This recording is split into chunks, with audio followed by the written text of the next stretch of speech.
Good evening and welcome to our February 1 WILPF call. I'm Sandy Thacker from the East Bay, California branch. Also on our call team are Ann Henney of East Bay branch, Mary Beth Gardam from Iowa City, Iowa, and Nancy Price from Davis, California.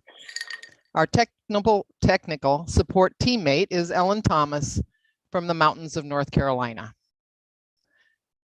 This Zoom meeting happens every second Thursday of each month at 7 p.m. Eastern, 4 p.m. Pacific, and is sponsored by members of Women's International League for Peace and Freedom, U.S. section.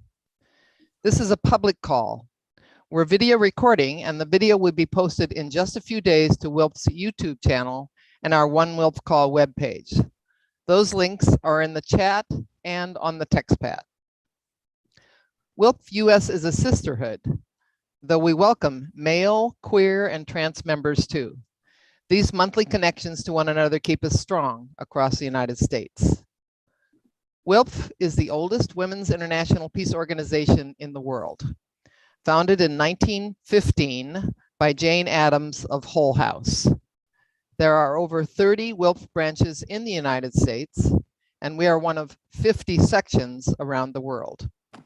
You can find out more and join us at our website, www.wilpfus.org/join. That is on the text pad. Please remain muted when you're not speaking to reduce background noise. We'll post the agenda in the chat. There is also a Google Doc text pad where you can add information under the red line. The link to that text pad is in the chat. Please enter your name and location in the chat. Later on, the chat is also where you'll post questions. To make your questions easier to find, please type them in caps. Hi, everybody. I wanted to start by apologizing that our call last month ended so abruptly. And before most of us could save the chat, it was a technical error, and you can find the chat from last month with the Zoom recording on our One WILPF Call webpage, which has been already posted in the chat. Tonight, we've got two wonderful presentations for you, and we want to give adequate time for both, including question and answer time. While our speakers present, please note any questions you wish to ask and be ready to type them into the chat in caps. Last month, human rights and pro-democracy activist Scott Nakagawa had some scary statistics about the rise of autocracy around the world in his blog. He cited figures from the VDEM Institute at the University of Gothenburg in Sweden. They reported that 68% of the world's people live under autocracies in 2020, up from 54% in 2019. The increase was so dramatic that the Institute in Sweden described autocracy as viral in societies across the globe. And there appears to be a direct relationship between the rise of autocracy and the spread of social media, not unlike the kinds of violence we've seen arise from hate speech and on TV and radio in both Rwanda and Bosnia. Nakagawa reported that in 2020, only 14% of people worldwide lived in liberal democracies. And while some nations of the world are growing more democratic, they are mainly smaller countries. So altogether, they're home to only 4% of the world's population. The picture this paints is so different from the international context that contributed to the success of the civil rights movement and the fall of apartheid in both South Africa and the US. It's unimaginable that nations of the world could coalesce today to form a United Nations, or even to assemble the NATO alliance. If optimism is the beating heart of democracy, like Nakagawa says, cynicism, fear, and rage are poisonous to that heart. It's hard to retain optimism in the face of what's been happening in the Philippines. By 2019, it was estimated that more than 27,000 extrajudicial killings had been executed under the Rodrigo Duterte regime behind the smokescreen of a war on drugs. And upcoming elections in that country represent something of a litmus test for their failing democracy. So without further ado, we'd like to introduce an internationally recognized activist and organizer from Seattle and co-chair of the WILPF US, Cuba, and Bolivarian Alliance Subcommittee, Cindy Domingo. Cindy, a very warm welcome. Thank you, Mary Beth, and thanks for that introduction. So kind. I want to thank you, Mary Beth, and thank you to WILPF US for this time to speak about the Philippines, especially in the context of that introduction about authoritarianism. Because when it comes to the Philippines, this is the reality of what we are dealing with as the official election period in the Philippines just began on February 9th. Many of you know me as a Cuba Solidarity activist, but my first love and beginnings as an activist came in the 1970s in the fight against the Marcos dictatorship during the time of Ferdinand and Imelda Marcos.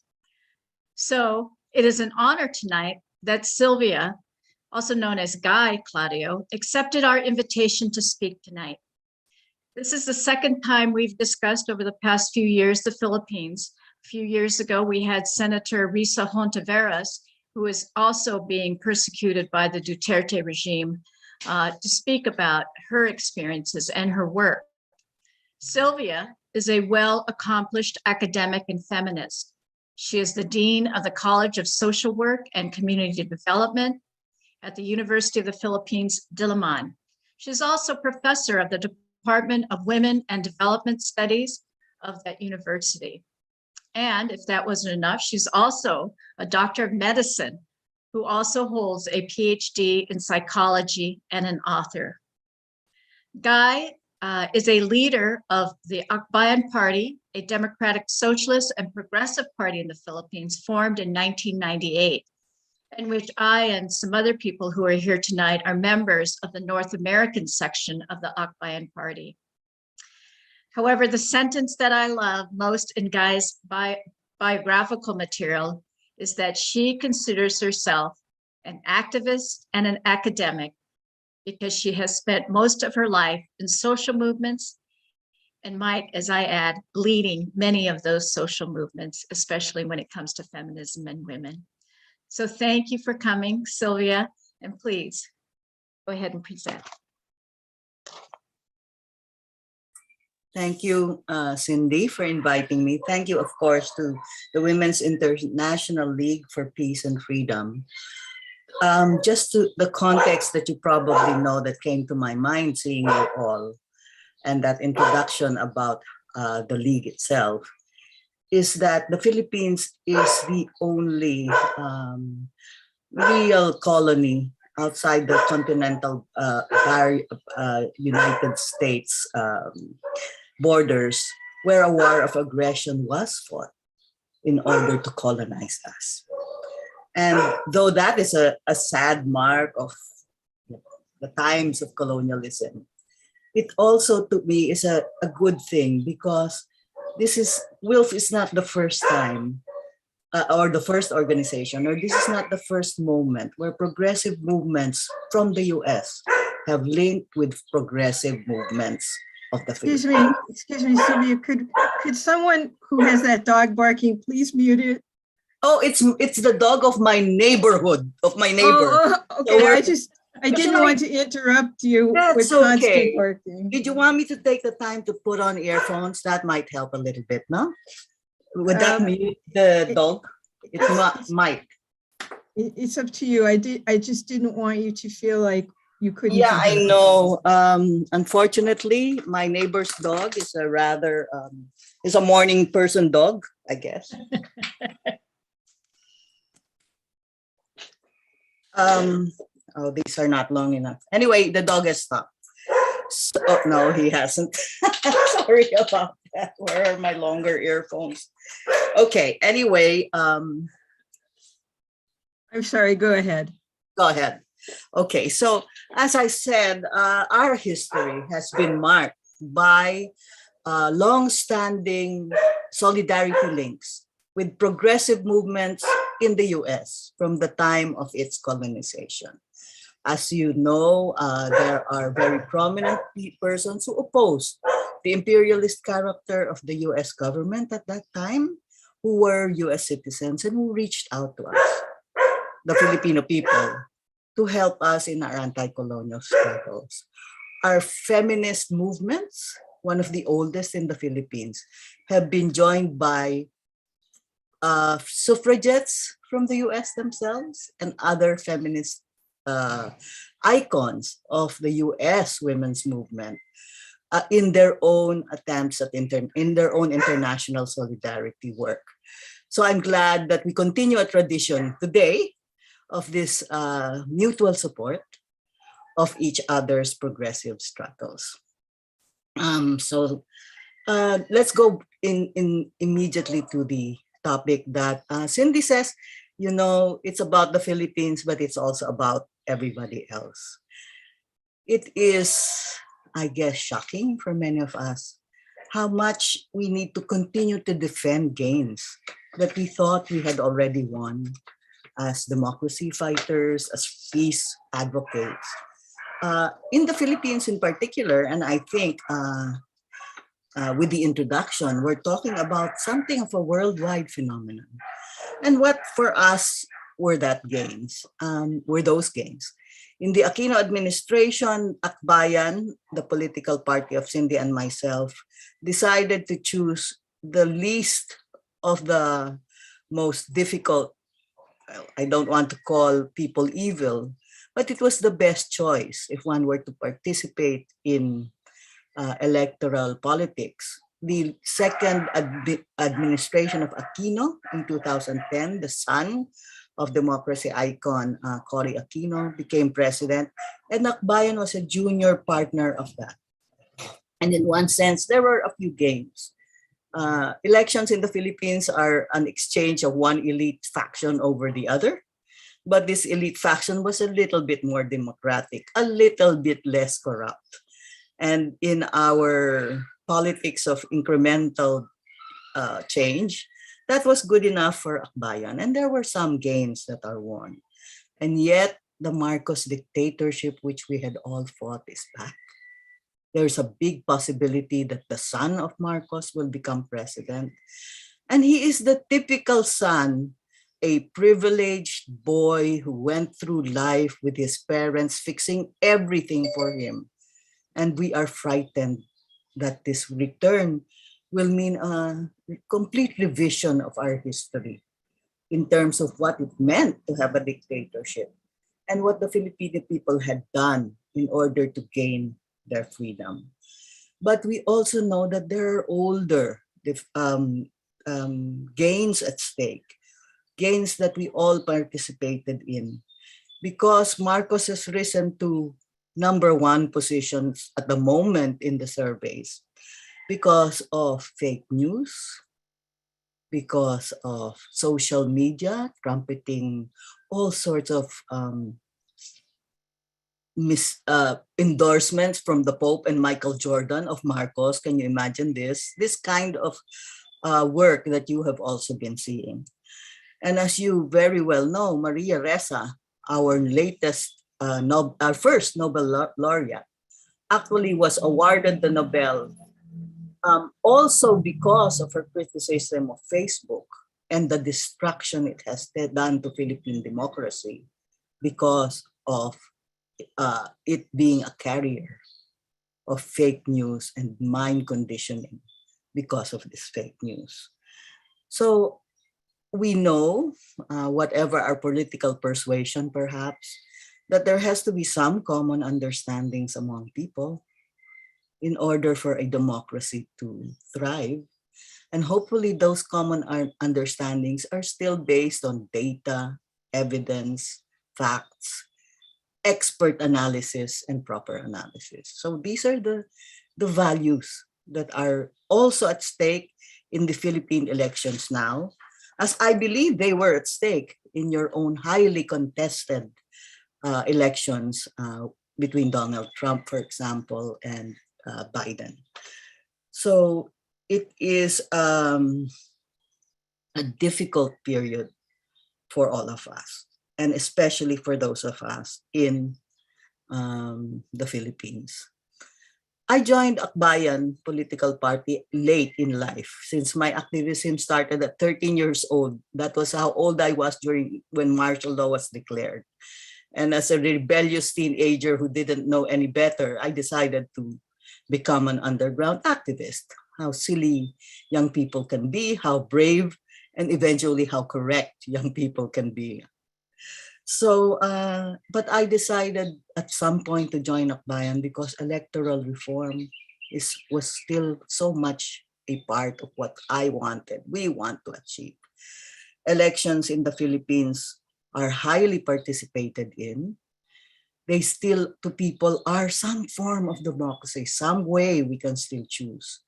And despite the fact that at the level of local elections, including the party list elections, of which Akbayan has been very successful, are so corrupt that all you need is money and goons, at the national level, there is still some form of participation of people and their real sentiments. Unfortunately, their sentiments now, as I said, have been conditioned by false news. So that is the problem, facing even those who think or believe in progressive electoral politics and a reform of our corrupt electoral system. That is the problem we are facing now. Akbayan's big claim to fame is 20 years of being able to represent itself in the Congress of the Philippines. Our electoral system is easy for you to understand. It's patterned after the US. So at the House of Representatives, we've always had representatives except for this election cycle because we never bought votes, and we now have no seat because you need to buy votes in order even to win as a party list organization, not in the districts. But we did win for the first time at the level of the Senate, and have elected the first avowed socialist feminist senator in the history of the Philippines. And that would be Risa Ontiveros, who you met, who is fighting now for to be reelected. So this is a test as well of perhaps reforms that we can continue. And at the local level, many of our candidates also continue to fight in order to bring a good enough momentum of reform at the local level. And as you may have noticed, a lot of times politics is quite local in the Philippines. So unfortunately, this corruption of the party list system is a bit difficult, but there are good things. We do hope that Risa Ontiveros gets elected. She's at the bottom of the rung, but she's still in. And we do hope that the continuing style of participative local leadership that Akbayan has been able to demonstrate in very small but increasing numbers in the country can continue after this election. I just want to end very quickly about the fact that elections can be looked down at by some, but it does remain one of the important institutions of any country claiming democracy. And that is what we are at stake as well, both in terms of the elections, the way it's run, the way the government puts it forward, and hopefully making it more free, making it more real, is where we build our long-term trust of democratic institutions. People can come and go, but some people have called the deep state. Some don't like that term. Some understand that term to mean long-standing institutions that people can put their trust in, regardless of who is leading. People in the civil service and the rules and regulations of institutions that keep them true to the mandate of democracy. This is what we are also trying to build by electoral reform. Slowly, perhaps, with our one step backward, two steps forward, two steps backward, way that I've been seeing things happen in the Philippines. But we are hoping that whether it's the Commission on Elections and our electoral process, whether it's our Civil Service Commission, whether it is our judiciary, whether it's our universities, we are hoping that we continue to build trust and faith in democratic institutions in the Philippines, which is also our long-term goal here. And also, again, in terms of solidarity, we look with worry at also the dismantling of trust and faith in your own democratic institutions happening in the United States today. Our early speaker mentioned the war on drugs. The war on drugs has been horrible, but early on, my college, the College of Social Work and Community Development, had been sounding a note of a little bit of optimism because there was pushback. There was pushback by very small organizations that, however, had started in the martial law period, had grown. Some of them started during the period of democracy in Cory Aquino's time. Some of them were new, but they were pushing back against the drug war very early. And they have continued to push back, and they're growing a little stronger. Some of you may have noticed that people like Senator Laila de Lima have been put in prison for the flimsiest of charges. But I am back visiting political prisoners, which is what I started to do when I was a 26-year-old doctor. So I do visit Senator de Lima. So wherever there is a problem, there is a pushback nonetheless. I believe many of you are as white-haired or gray-haired as I am. I am salt and pepper. I'm glad it doesn't show too much, but we know the pendulum swings. As old activists, the pendulum always swings. And we are here waiting for that to swing. And hopefully with our little efforts and our little hands, we will help that pendulum swing back a little faster. So we are in dark times, but history always will tell us the pendulum will swing. And let's hope that it happens during our lifetime, that this pendulum will begin to swing back. So thank you very much again for allowing me to speak to you this morning. Thank you, Sylvia. And if you have any questions, if you could put them in the chat and put them in capital letters, and so we could entertain those questions. I just have one question, Sylvia. Could you talk a little bit about Lenny Robredo, and you talk about the principles of values that you're hoping will come back to the Philippines in terms of renewal of democracy, and what does she represent in terms of those values that you spoke about? Yes, well, Lenny Robredo is the candidate that Akbayan, our political party, has endorsed for presidency.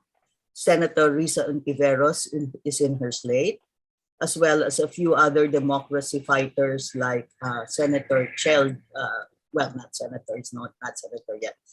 The lawyer, Chel Jokno, who is the son of a human rights icon from the Marcos period, Jose Jokno. So there is a reformed coup plotter named Senator Trillanes, who is also on that slate. So you have a group of people that she has endorsed also that have stood against the Duterte administration, its war on drugs, and not just its war on drugs, it's war really on democracy in the Philippines. So Vice President Robredo, defeated by a very narrow margin, the son of the Marcos dictator, Bongbong Marcos, or Ferdinand Marcos Jr., for vice presidency. So we're hoping that she can do another Hail Mary miracle this coming May 2022. Hopefully she can do it again. And she started her campaign for the vice presidency with almost a 0% standing in the surveys.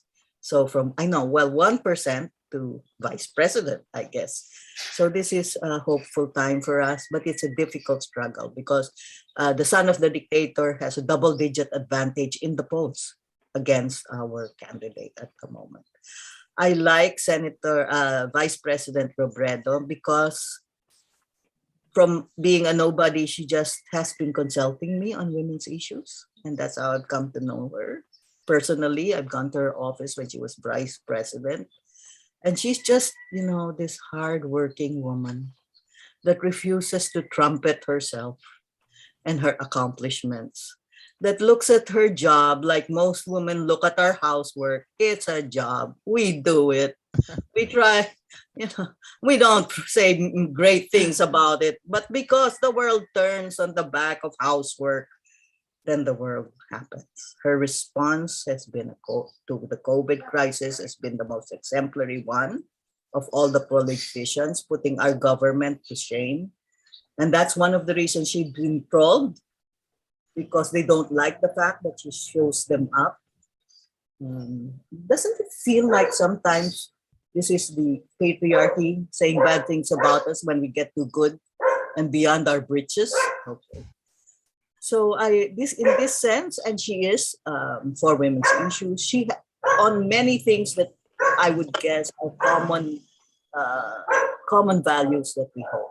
Women's issues, inclusivity for marginalized groups, science and evidence-based policy making across many fields, agriculture, the COVID response, etc. She has got it right, and I know that because not because she consults me, but those of us who are academics in this world, and that would include academics in the US, are beginning to feel like no one listens. And what did we do all those 30 years of hard work and study for? Because it doesn't matter anymore, right? In fact, we are told that we know too much, that we're ivory tower, etc., etc. But this one listens to experts still, and is able to do what a leader should do. Listen to these experts, have them quarrel against each other, and make a wise decision about how the policy should go forward. So I do endorse her. I don't trust many politicians. I would endorse Risa Ontivero. She was a friend before she became a senator. And so I know her well enough to say this is a good person. And I know the vice president well enough to say I believe she is a good person. So it's also on this basis that I talk to friends and I say, please do vote for these people. And so she has been part also of our politicians who do believe in democratic processes. And simple things like the separation of the judiciary from the executive, making sure that our Commission on Elections is non-partisan, those little values that are so important to us. She does believe in these things. And she was herself a local politician before she became vice president. Thank you. We have a couple questions regarding voting in the Philippines. And one question is, can you talk a little bit more about the buying of votes in the Philippines? Yes. As I said, in the local level, it's increasingly horrible, actually. This is the bad part of the picture. So in some jurisdictions, all the candidates for a position need to do is meet, and the candidates will show each other how much money they have, and the other candidate will succeed, will withdraw. That's all you need to be able to prove to each other who will win that particular local election. So there is clearly a trend of buying votes in the Philippines. In some areas, election day is like fiesta. People from far away will come into the city center bringing their grocery bags, their shopping bags, so that when they go collect the money from whatever candidate will pay them. They cast their vote. They go straight to the groceries to buy the bonanza, the good stuff that comes from the windfall. You can see this. All you need to do is come to certain places in the Philippines, sit across the grocery store and watch people go in there. And grocery stores look forward already to the big boom that comes from such a bad practice. Every politician also will do what is called trading of votes. So we cross party lines all the time. It depends on the local situation, which candidate will be endorsed and you will exchange votes. It isn't even apart from the money. It really isn't ideologically driven. Our politicians change political parties as if they're changing their hats, as long as this political party will endorse them for the particular position that they are running for. There's a 3-term limit to how long a politician can stay in a position.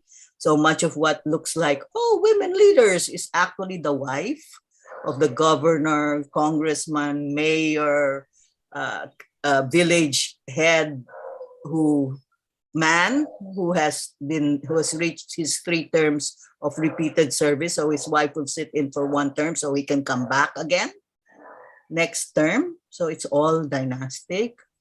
So there are real problems with Philippine democracy. But as I said, where do we go? We either just throw up our hands and give up, or we say, well, we'll start where we can start. And we will still try to reform. So there's always good examples. Our local candidates of Akbayan, for example, Kaka Bagao, who is one of our Akbayan party mates, has done a really good job of starting from in our House of Representatives. She's now governor of one of the islands in the Philippines. And she's done a really good job of being governor. She has not established a dynasty, but people have elected and re-elected her. So the glass is half empty, I guess, or half full, because even those that get elected who are savvy enough to work this corrupt political system to get elected, some of them do a good job. So it's still worth participating, being savvy enough to negotiate these problems, to do the trade-offs, to use money properly. We don't buy votes, that we don't do. But there are other ways to use money. You can have your own troll army, the army that tells the truth. I like, by the way, sorry for the long answer, but let me end with this. Vice President Robredo has adopted a politics that worked in Turkey, where she's trying to not fall into the polarization, which is what demagogues like to use very much, and reach across to all voters. Translating her slogan from Philippine to English, her slogan is, it's more radical to love. Love is more radical. And she's reaching out to even the most polarized sets of people and saying, look, I don't want to put down anyone. I don't want to badmouth anyone. Here is my platform. Here is the truth. So she's doing something very smart by not engaging in the irritating polarization that demagogues like even Donald Trump, excuse me for speaking about your politics out of turn, I suppose. But all demagogues try to use in order to polarize. And once you fall into polarization, they've got you.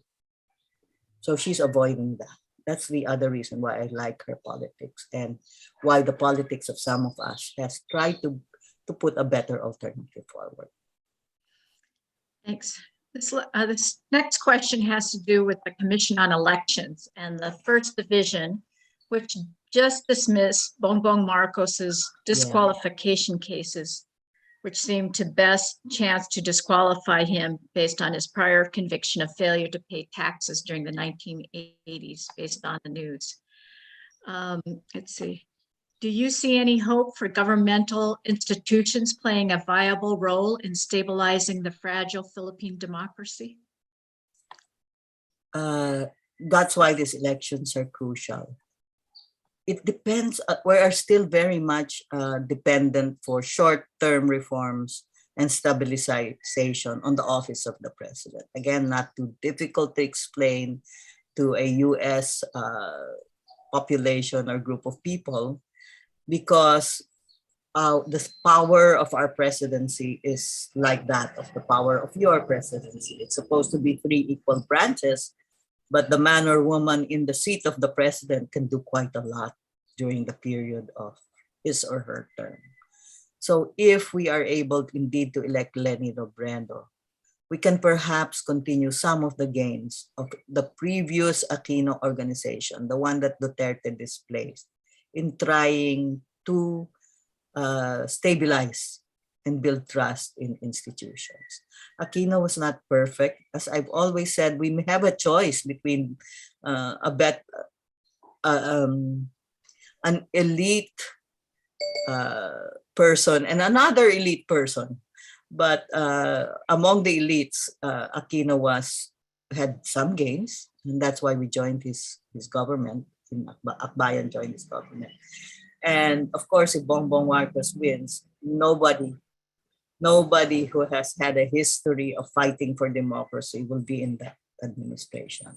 If Robredo wins, many democracy fighters will be put in the government. I already predict it will be a government of compromise again, with a lot of people whose values are not the same as ours, still part of that government as well. But there will be a chance for those who are fighting for democracy and freedom and peace, and for policy-based initiatives to come forward during the Robredo administration. So yes, I have hope. I always have hope in the long term. I haven't given up on Philippine democracy.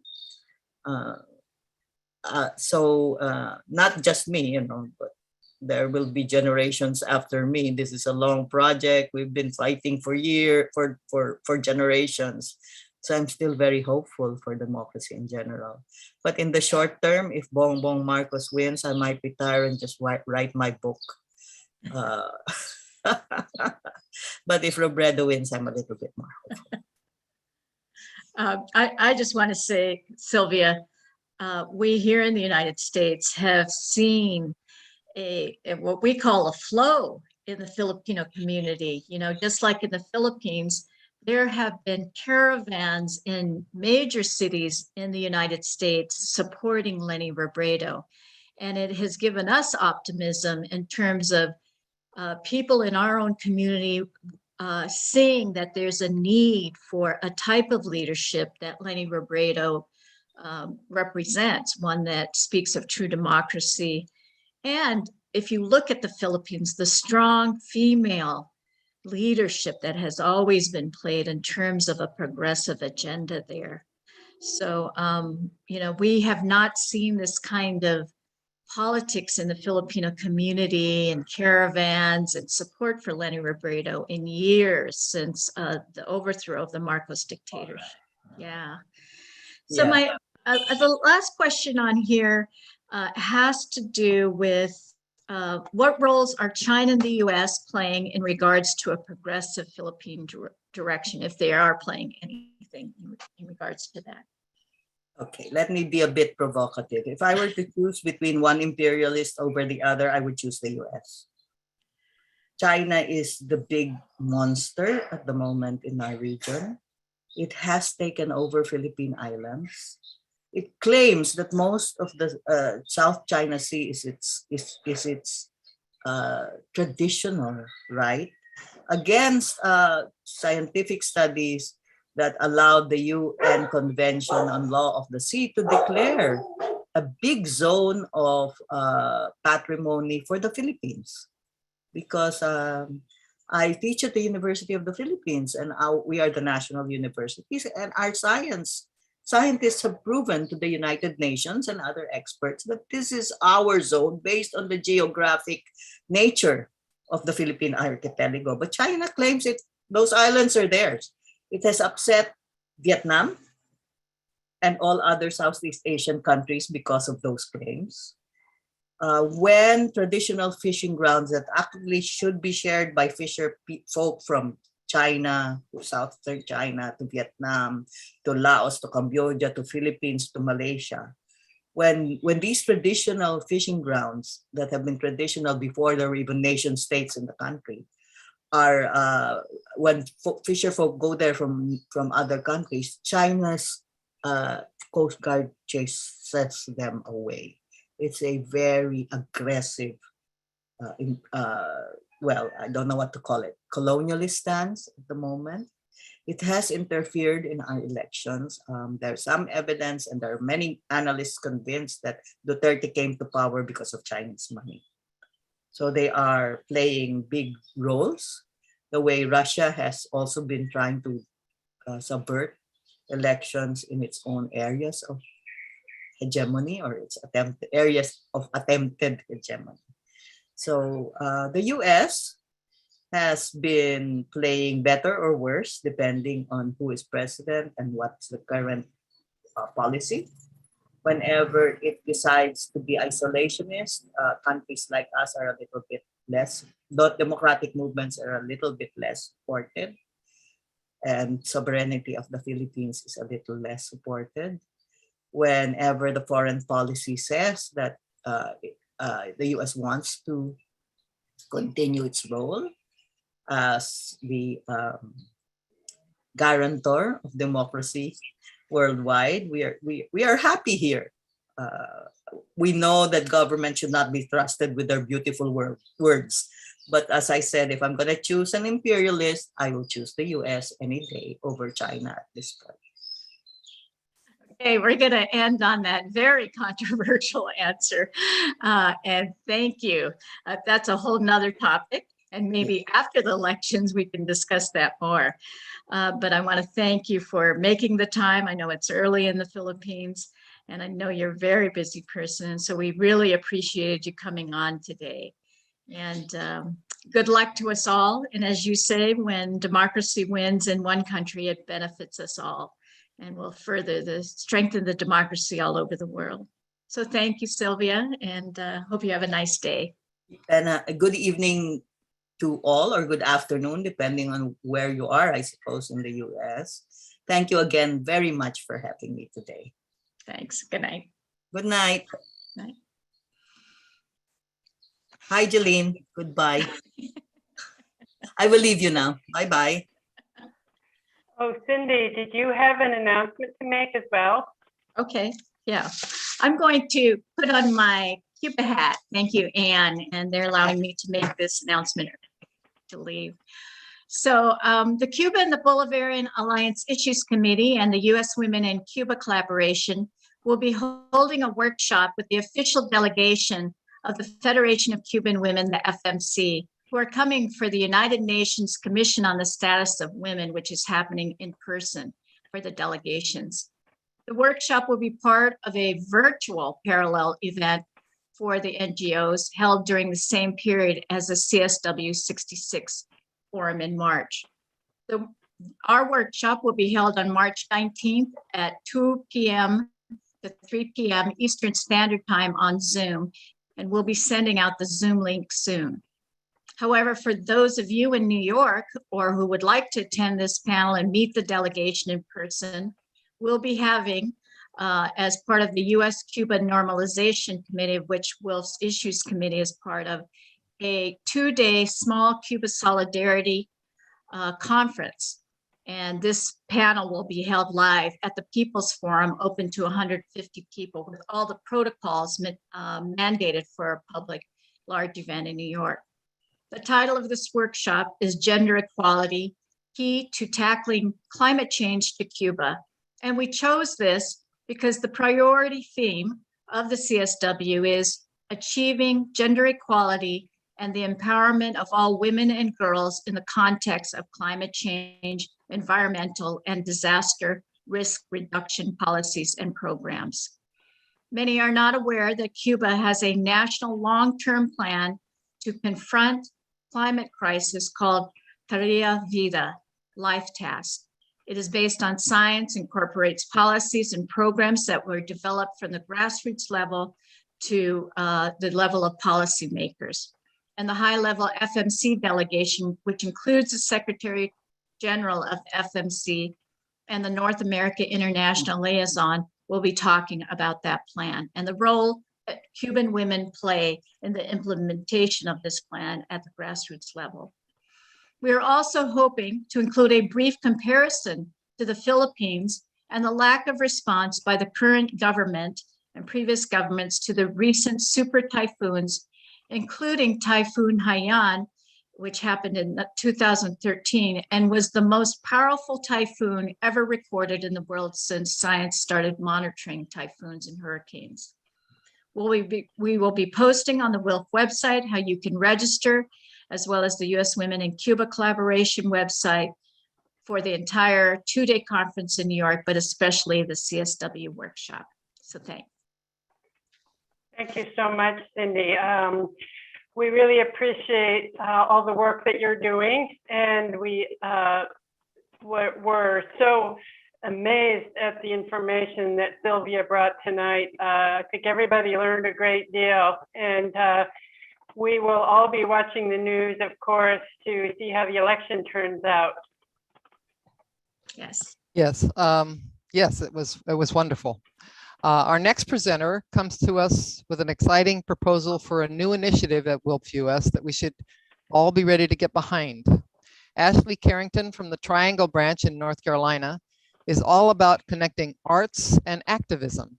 And she believes that making an intentional connection within WILPF will strengthen our work and attract new, energetic, and probably younger artists and others to join us. Ashley, welcome, and please tell us more about yourself, the initiative you're proposing, and how we can help. Hi, everyone. I hope you can hear me. My name is Ashley Carrington. I am a member of the Triangle branch here in North Carolina. I live in Cary, North Carolina, and I'm a newer member, but a very invigorated member and very honored to be a part of WILPF. I originally got my start in activism very young. Throughout high school, I was in Key Club. I was always involved with doing volunteer work. If you are from North Carolina, you may be familiar with the Dorcas Thrift Shop. That was actually the very first place I actually started doing volunteer work. And throughout high school and college, I just found myself in that space.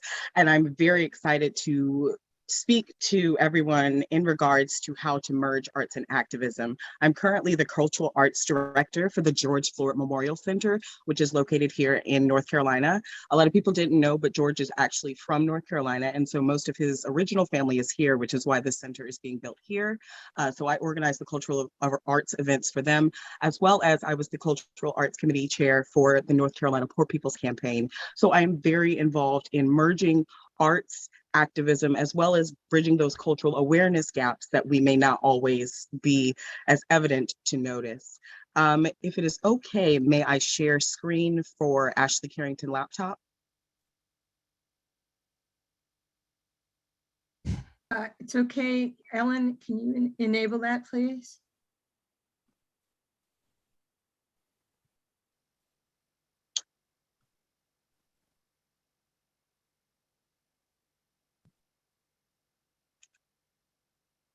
I don't think you should have a problem. I've got it.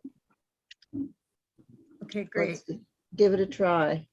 All right, let me give it a try.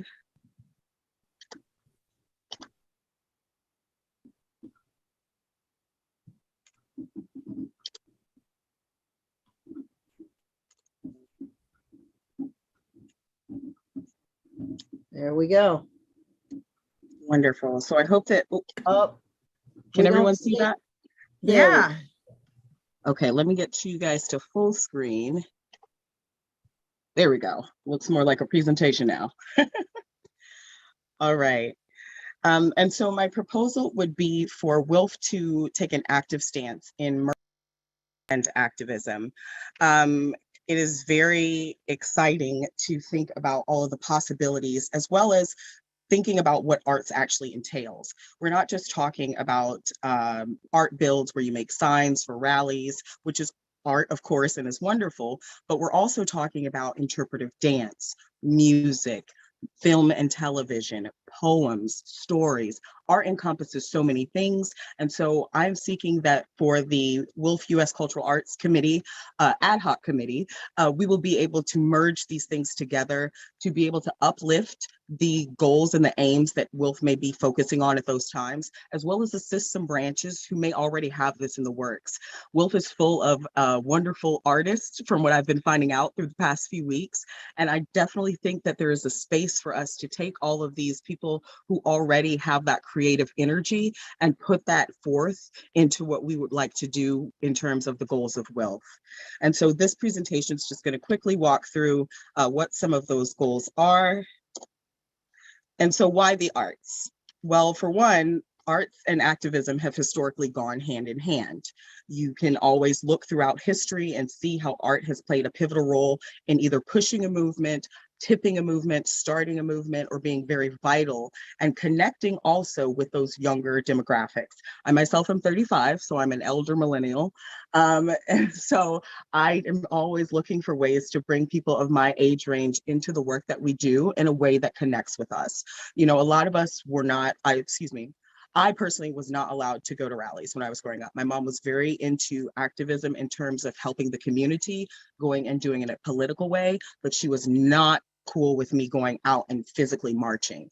Whereas my group, you know, we want to do that. Some of us may have not had that, but the arts was my way in for that. And I feel there's a lot of others who could be brought not only into the activism space, but into WILPF to grow our base and to continue growing WILPF for years to come. Artists have a deep connection and personal stake in activism projects. If an artist is asked to do something, that's giving a part of themselves, and an internal piece of them goes into the work they're creating. So not only is there a connection between whatever message that we would be uplifting or whatever project that we would be supporting, but the artist themselves is going to be more invested in making sure that whatever their name is attached to is in line with what we want, is in line with the overall activism goal, as well as a good representation of their art. And so these intersectional things in terms of creativity is what we're hoping to tap into in these younger artist spaces, as well as to help burgeon that and fertilize that within the artists, again, that are already within WILPF. You know, I've had some great conversations over the past few weeks, and I'm hearing, well, you know, I draw, or I used to write poetry, or I used to sing, and all of that is art. And I'm hoping that all of that will be drawn out and we can add that into the fabric of WILPF. Many artists are already, again, within WILPF. So let's use what we got. We're not looking, we won't have to look externally initially, because we've got so many branches that have artists who are actual artists or dabble in the arts or have connections to artists. And so we won't have to do a whole lot of structuring in terms of the ad hoc committee, but we will be able to, in the future, base build by using cultural arts and pulling in, again, those millennials and going even younger. I'm thinking we get into the elementary schools, we get some WILPF coloring books, we put on little plays, we get little WILPFers marching up into WILPF, so that by the time they get to my age and beyond, they have the passion, the vision, and the understanding of what this organization is about. And we've created a real base of activism to push back against the systems that we're actively working against. And as I mentioned, the arts help base build with younger demographics. We all love art, we're all creative, we all want to be a little rebellious. I know that when I was in middle school, I would douse myself in glitter because that was my self-expression at the time. It was very difficult to hide that when I got home. But for me as a young person, if I had something like this, that would have allowed me to have creative expression as well as being able to make a change, I would have gotten started way sooner in terms of diving deeper into what we can do in societal change.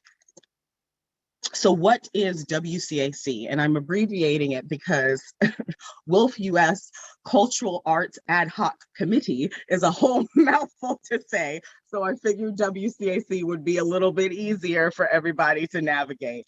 But what essentially it would be established to promote, encourage, uplift, and coordinate the artistic and cultural activities of the U.S. and hopefully international WILPF community through coordinating art-focused endeavors of the WILPF U.S. branches, whose branches are undertaking artistic projects related to the aims of WILPF US and WILPF International. And that's the very specific part, is making sure that anything that we're doing that is related to the arts, one, it can have a BIPOC or cultural element, but also it has to deal with everything that WILPF is focused on. We're not going to be going out into the realms of art that is so avant-garde that the message does not align with what we're doing. That's not what we're doing here. We're really honestly trying to use art as a way to draw people in. And we have to make sure that people understand, even though art is open to interpretation, that the messaging that is going out is clear so that when people come in, there is no confusion about why you're here and what brought you here. And the mission of WCAC would be to educate, enhance, and enliven the broader community by promoting cultural arts opportunities and activities, as well as the arts education, while nurturing an environment of aesthetic vitality within WILPF. And that's a big thing for me, is really nurturing those artists who are already here. Because I love when I hear people say, I do this, but it's like a secret. Everyone has a creative side. Even if you don't think you do, everyone has been given a creative side. You just have to find what your niche is. And that is a big part of what WCAC is about, helping WILPFers reinvigorate their passion through art as well. It's hard doing this work. It's emotional labor. Sometimes it can be stressful. It can be sad. As a woman of color, I face a lot of things in certain spaces where it's uncomfortable sometimes, you know, and I do get very burdened down. But through expressive art, through dance, through music, through everything that I can do through that creative space and in the activism space, it gives me that refreshed outlet. And I think we can invigorate WILPF by doing that as well. So what will WCAC do? And I'm sorry, guys, I keep moving my little Zoom screen. There we go. Okay. So we will recommend for consideration works of art for purchase or projects or requests for partnership relating to the purchase of art.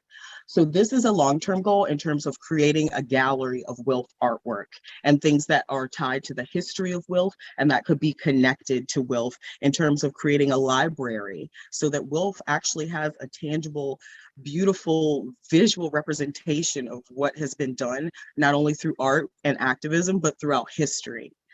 Recommend for consideration by artistic and cultural events and or projects or requests for partnership related to artistic or cultural endeavors within the WILPF community. So the WCAC would help, let's say there was a branch that was hoping to organize a Juneteenth celebration, but unfortunately they did not have a lot of members of color. We would help advise on how to do that appropriately, being culturally aware and sensitive, as well as doing some recommendations for activities and things to be provided. So that's what the committee would do, you know, making sure that we were always in line with those cultural, I want to say cultural love. I'm just going to say that because I think sometimes, especially an organization like WILPF that is largely Caucasian, there may be a little bit of a disconnect sometimes between wanting to be understanding and progressive, but not knowing how to be appropriate because it's never been talked about. So we want to make sure that every time we do that, that we're approaching it with love, that we are crossing the aisle and saying, this is how to do this, and this is why we do this, and we all add to the fabric of WILPF, and we're going to be using art to bring everyone together. We would make recommendations regarding any matter that is believed to have a significant impact upon the aesthetic environment on WILPF projects ongoing within the community. So let's say there's an organization that is doing something that's really important related to disarmament work. We would bring that to the larger WILPF body or exec board for consideration to see if there was anywhere that we could work with them or support them and use those partnerships to help grow WILPF, as well as get out into those different issues that sometimes don't have an art connection, but we can always find that. present awards of recognition related to various artistic and cultural endeavors within the community. And so this would be things that the WCAC would create, awards, hopefully that would take place next year, since this would be a brand new committee this year, for, any artistic endeavors that our members have executed and done, kind of starting our own little award system within WILPF to uplift those arts and to showcase, so that everyone knows through all the branches all the incredible people who are working together and all the creative things we can do together. And engage in the planning process for WILPF US and WILPF International. And again, that's future planning. We want to get it established here strongly first, with specific responsibility for representing arts and culture concerns and the overall planning process, and advise the organization on arts and culture planning for the broader community. And again, this ties back into being culturally aware and connected and sensitive. We all have to cross the aisle in terms of making sure sometimes things have to get said raggedy. Sometimes we have biases we didn't know we had. Sometimes we have things that we didn't know were bad within us, and that's okay. But we have to be able to address those in a way that makes everyone feel comfortable and understood and seen. And the arts, especially cultural arts, is a great way to do that. And so the next steps in terms of what we would do is a formation of the committee from branches. So again, this is from internal WILPF. And so this would be any member from any branch across WILPF US who wanted to be a part of the committee. Again, we're ad hoc until we are approved otherwise. And so they would be able to join, and then we would create our policies and how we would operate, propose some projects. We would then meet and start planning for the second half of 2022 and 2023. I don't know if y'all can tell, but I'm fired up. I'm the type of person, like, I want to get after it and let's get it. So I've already got some ideas.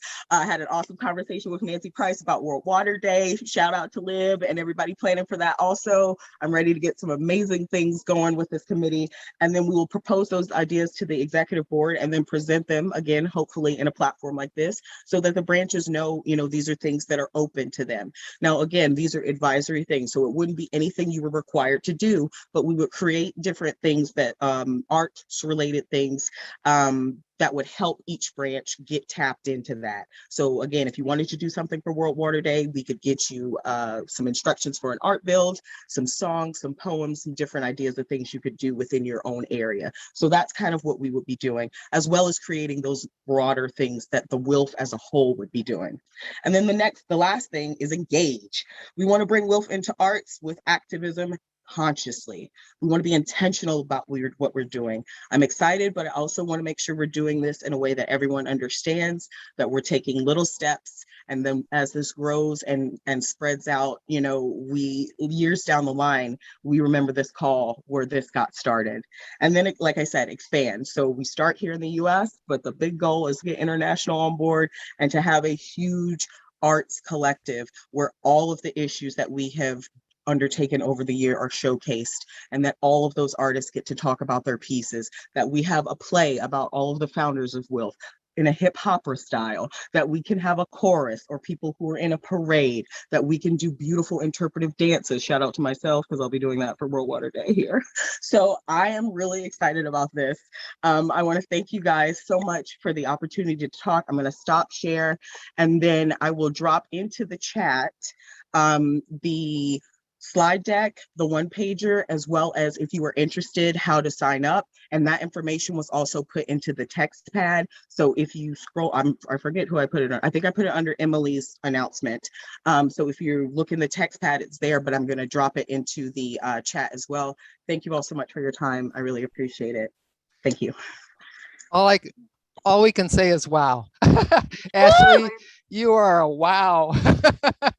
I mean, it's such an injection of passion and energy that we all need, and this organization really needs. So we really appreciate that you're gonna want to work with us and bring that kind of energy to our organization, because it's wonderful, and I think we can do it together. So a few of the, if you have a comment or question, you can raise your hand at the application at the bottom of your screen. But I was just going to read a few comments as you were talking.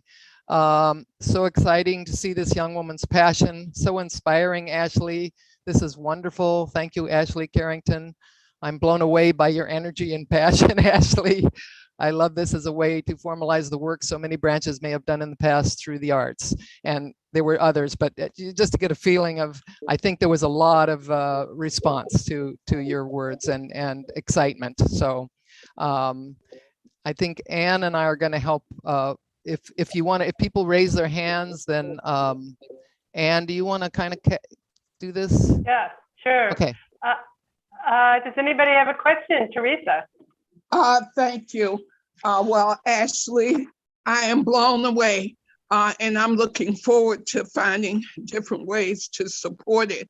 The Southern Anti-Racism Network always builds art with activism, and the women and folks that we work with call themselves artivists. So it's a way of saying artistic activists. So artivist is a word that was coined by a woman who is a rap artist, and she's based in Philadelphia.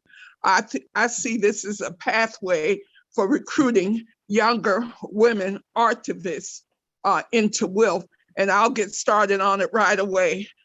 Thank you, Ashley, for this pathway to more members. Thank you, Ashley.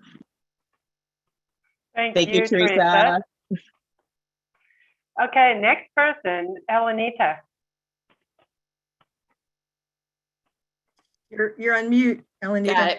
Got it. Ashley, this is terrific. I love it. And I put this in the chat, but I'll just say it. Just remember the Joan Patchen Fund, which was created specifically to fund this kind of project within WILPF.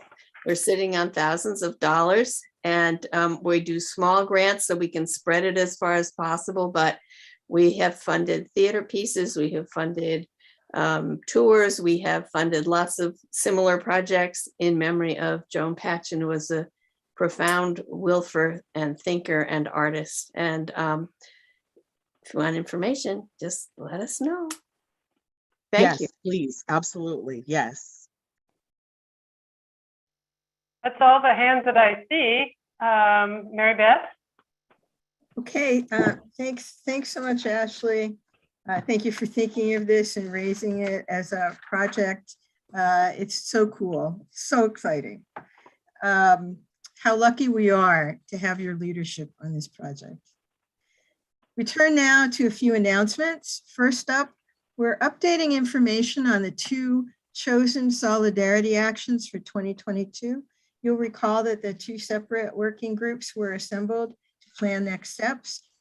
We're calling on the leaders of those groups to report on the Poor People's Campaign, June 18th March on Washington, and then the voting rights actions. So first we'll hear from Emily Keel of the Triangle Branch about the plans being made. Emily, what's up? Don't forget to put all the extra details into the chat, and it's already on the text pad.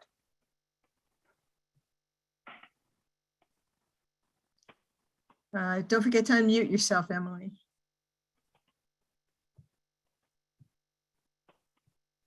Can you hear me now? Yes, now we can. Okay. So I have the unenviable position of having to follow Ashley's energetic and very professional presentation. I just want to say that our Triangle Branch is proud to have her as a member. And I'm going to bore you to death for a minute compared to that. I'm happy to announce, though, that we have a time now for the WILPF virtual kickoff with the Poor People's Campaign, which will feature Reverend Dr. Liz Theo Harris. Reverend Liz is the co-chair of the campaign, and she'll be giving us information about why the June 18th March on DC should be important to us as a historically active justice group that we are. So we hope to have an inspiring time with her with a few excellent videos from the Poor People's Campaign and the debut of Rowan Fairgrove's phenomenal video in which she compiled all of the photos that branches sent in to her documenting our activism with the Poor People's Campaign over several years. It's wonderful to see in that video the faces of so many people from different states at different actions for justice. I hope to see the same faces and many more on February 16th at the kickoff. The ultimate event, the June 18th March on DC, should be important to us both as a solidarity action and because WILPF has been a partner in the PPC for a few years now. We've made a commitment to support the campaign's work, and I hope that we are able to be proud of our action with them. The time on February 16th is 8 p.m. Eastern, 5 p.m. Pacific. It's likely to be just over an hour in length. We hope to also have a few WILPF speakers. Please let your branch members know so that we can have a large group of members eager to learn more about this solidarity campaign. I believe that the registration link in the text pad is working. If you would take a minute to register tonight and to put it in your calendars. And I will end with that. Does everybody know how to get to the text pad? I don't think I do, actually. If you just click on that link for the text pad, it'll take you right there.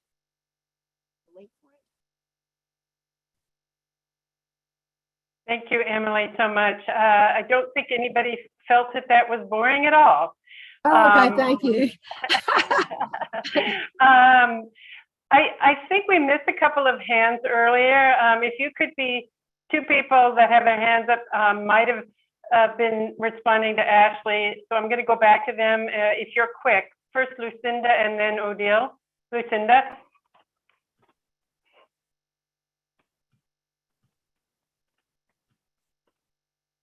Oh, can you hear me now? Yes. Yeah, okay, good. Anyway, I missed a lot of your meeting. And then when I tapped on to get to the meeting, I had to go through this membership. I hadn't paid my membership fees, so then I paid those. So then I got on, but I was kind of late, so I missed most of it. But if you could make it a podcast so that if we can't be there right at the same time that you're having this, at least we could see it and give us a way where we can post comments about our questions or reactions or whatever. That Yep, would be absolutely. We're going to do that. It's going to be posted on the WILPF YouTube page, and that is in the text pad and also in the chat. well, but okay. And the other thing, teach us how to copy chat. And then I want you to help us get the right to make them put chat on these city council meetings, public meetings, the Michigan Open Meetings Act. The intent was that we could communicate. Well, they're not allowing chat, and they don't even allow you to know most of the time who the participants are, let alone chat. And if it is participants, I thought I heard a huge number, but I only saw a few on the screen, and then they disabled me and chat. So, I mean, and where I couldn't unmute myself because I muted myself a little bit too early, and then it wouldn't unmute. Okay, well, thank you. Yeah, and then I call in, and they still don't recognize that. So We're they ought going to to move know on that. now, Cindy. We're going to move on what now. I'm saying. Thank you. Okay, Odile. You're muted, Odile.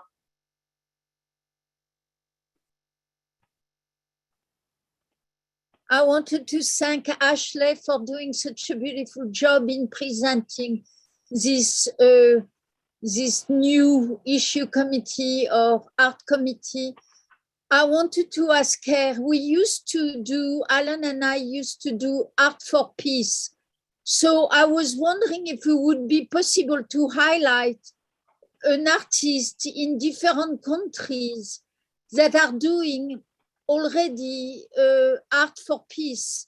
Like in Africa, a lot of artists are doing art for peace. And in France, I went to Lyon, it's a city in France, and they had all in a huge warehouse like museum, they had a whole exhibit of art for peace that different artists had been commissioned to do.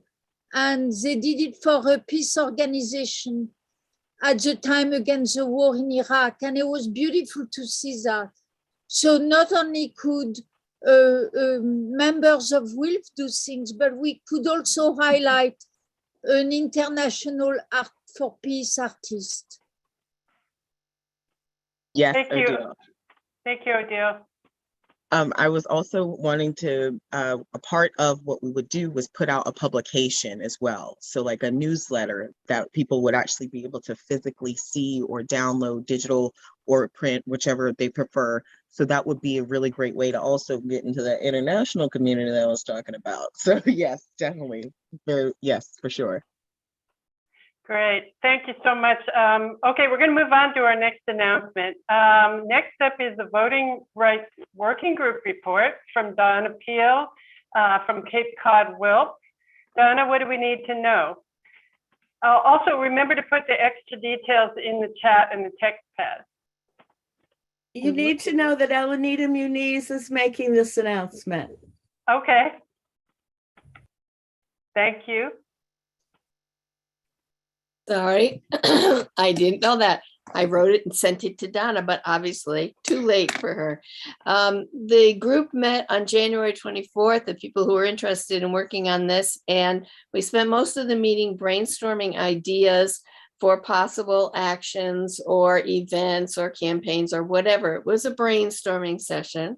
Now we're in the process of mopping up after the brainstorm, and a list of all the ideas has gone out to everyone who was on that call and those who had signed up but couldn't be on the call for whatever reason, asking them to choose a specific number of projects, ideas that they and their branch are willing to work on, because there's no point in the 12 or 15 of us coming up with a brilliant idea if nobody out there is interested in working on it.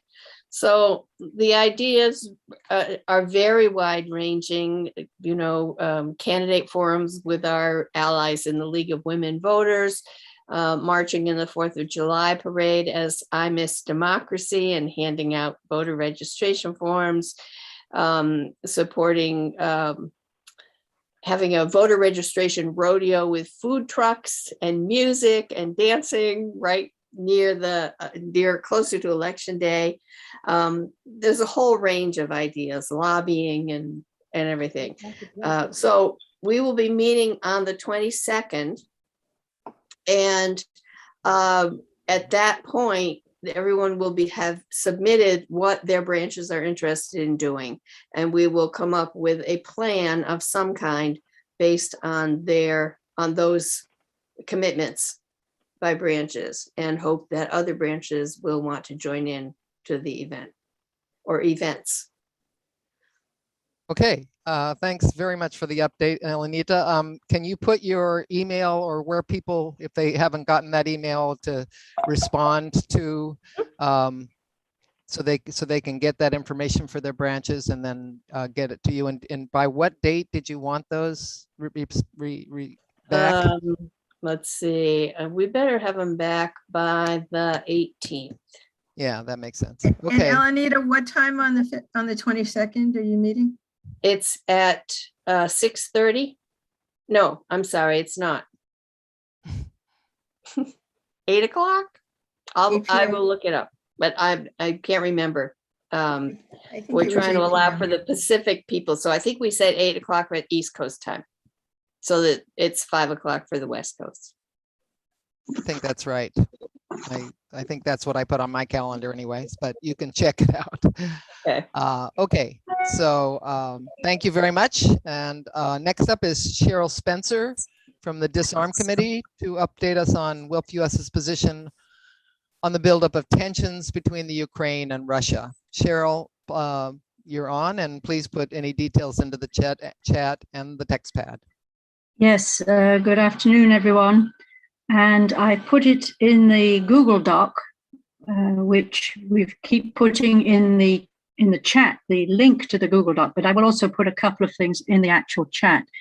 So as you've all been reading, I'm sure in your local newspapers and watching on TV, the foreign ministers, presidents and prime ministers have been dashing between different countries, trying to find a diplomatic solution to this very worrying situation that's affecting Ukraine, but would involve the US and Russia and a bunch of other countries. So what we really need to be doing is, I want you to reread the e-alert that we sent out on February the 1st. And we gave you some quite easy actions to work on there. And I've given you in the link You can find, if you can't find it in your inbox of February the 1st, you can find the URL, which takes you to the website where the actions and the links are repeated there.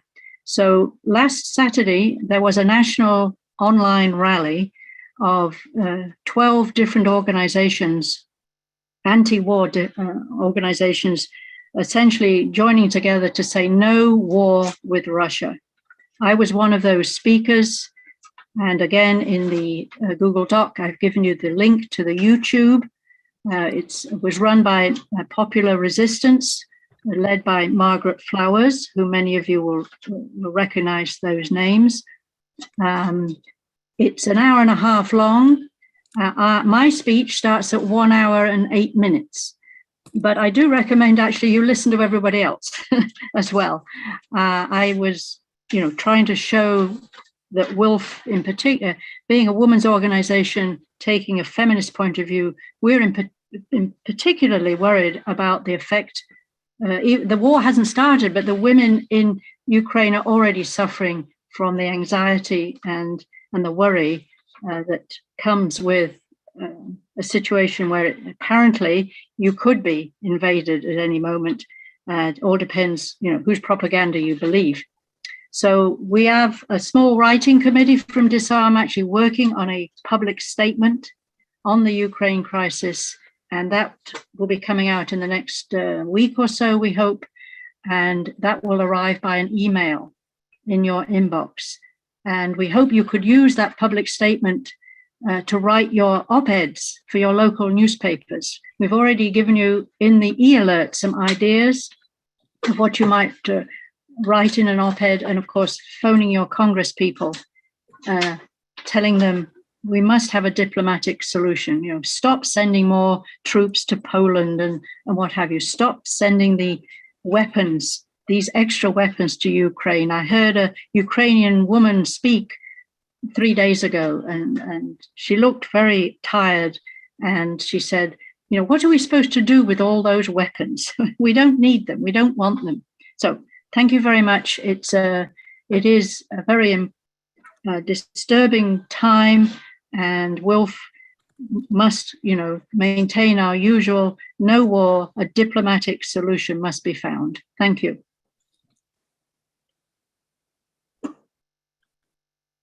Okay, thank you, Cheryl. Coming up pretty fast is International Women's Day on March 8th. Please note that there is a good PowerPoint that you might use at a WILPF branch meeting. It's on the text pad, and also an announcement about a Zoom program that the Cape Cod branch is planning for the occasion. The information is on the text pad. These are options that you might take advantage of to plan something locally. Nancy Price, co-chair of the Earth Democracy Committee, has details of another milestone calendar event. Go ahead, Nancy, and then excuse me. What do you call the text pad? The chat? No, the Google Doc, Odile. Okay. The link has been in the chat several times. Oh, thank you. Yep. Nancy, go ahead and tell us all about it. Yes, hello. So here is once again, March 22nd, World Water Day. And as you heard from Ashley, the Triangle branch is working together on an art culture presentation. So now's the time for branches and Jane Addams branch members to think about a project and begin to plan now. If you scroll down on the text pad, you'll see that the theme this year, last year it was valuing water, which was a very controversial way of energizing the public to think about the importance of water, but not from the privatization and the private corporation point of view, but from the point of view of the human right to water. This year, the theme is groundwater, making the invisible visible. Again, we have to think about access to water in all its forms and uses, but also in making the invisible visible to bring into the conversation the serious problem of water contamination, both surface water and groundwater, and educate ourselves and our communities about that aspect of the human right to water, safe, affordable, sufficient water for human and household use. So now's the time to think about a project, and you've got my email there. Let me know what you're thinking and planning so that we could have an e-alert or an e-news sometime in March before World Water Day to let everyone know what we're doing, what's planned, and be inspired together to bring art and culture into organizing around this theme. Thank you very much. Thank you, Nancy. The Middle East Peace and Justice Action Committee also has an upcoming event you might be interested in. Odile Huguenot-Haber in Ann Arbor, Michigan. Can you please tell us about it?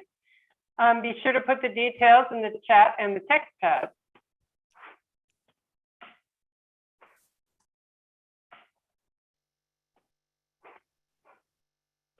So Dale here.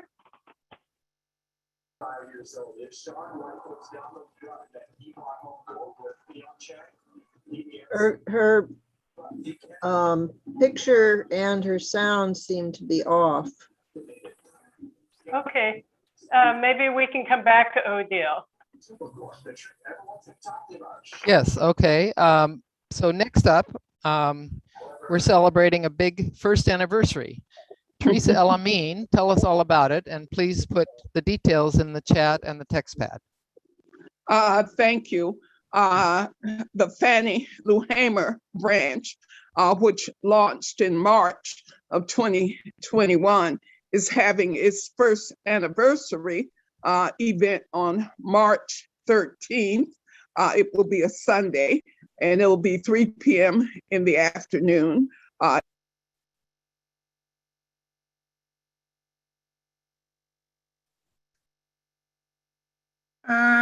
Teresa, we lost your sound.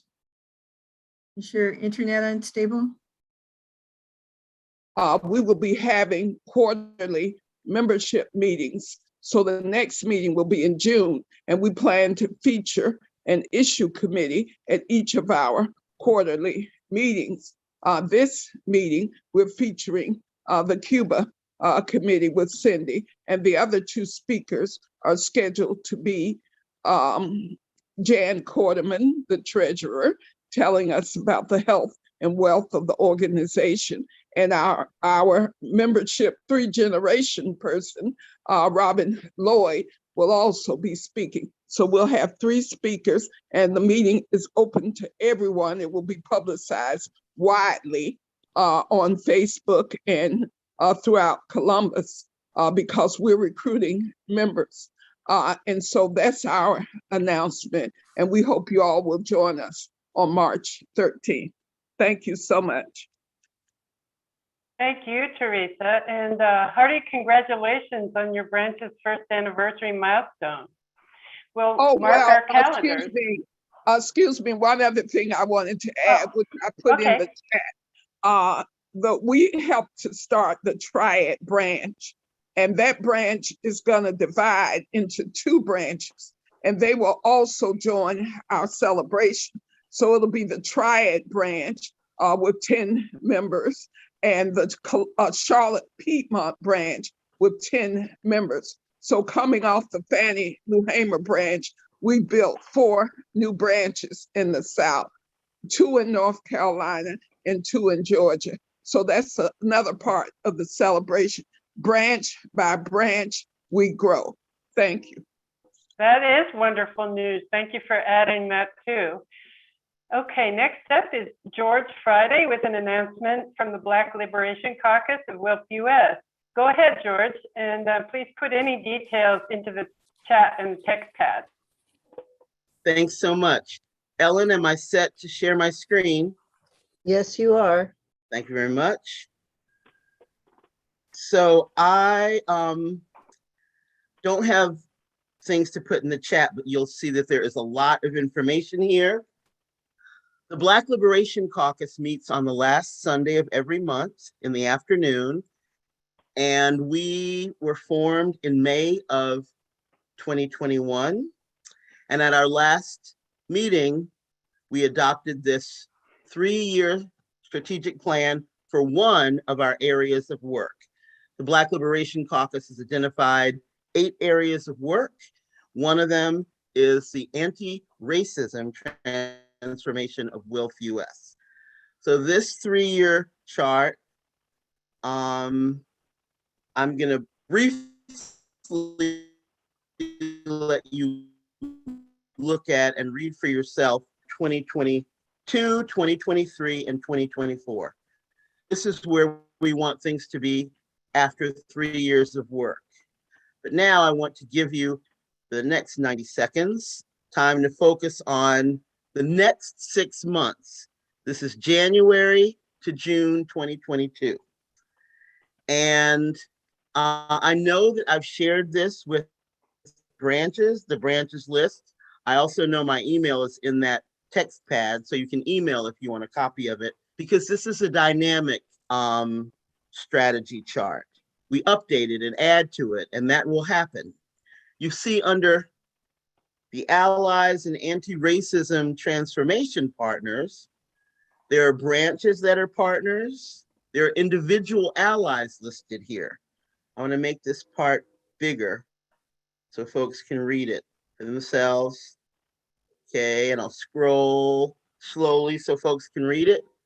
Luckily, this is being recorded, so if you miss something, you can go back and see it later. I want to be done in my 3 minutes. We have individual allies, and those are people who are not people of color, who those of us in the Black Liberation Caucus know are dependable allies around these goals that we have. There are also organizational allies. These are predominantly white-led organizations or institutions that are or have been engaged in ending white supremacy practices within their institutions. Now I want to share with you some activities between now and, most of these are between now and the end of March. Some have happened, some are coming up. These are all activities that are connected to us reaching those goals that are on our first column. So I'm going to scroll here slowly. Let you see things that are going on. The last thing on here is the Mass Poor People's Campaign in June, which is awesome. And then our strategic objectives. So when you get this on your own, either by going and emailing me to get it to you or going to one of your branch contacts and asking them for it, or I may post it to the branch list again, I want you to focus on our goals. Well, these are our goals for the 6 months, but then all the way on the first page, you'll see our goals for 3 years. So I want you to focus on the goals and the strategic objectives. So the first and the last columns. The middle columns are who's going to help us get there? Organizations, institutions, individuals. This resources, human publications, and videos is what do we need to help us get there?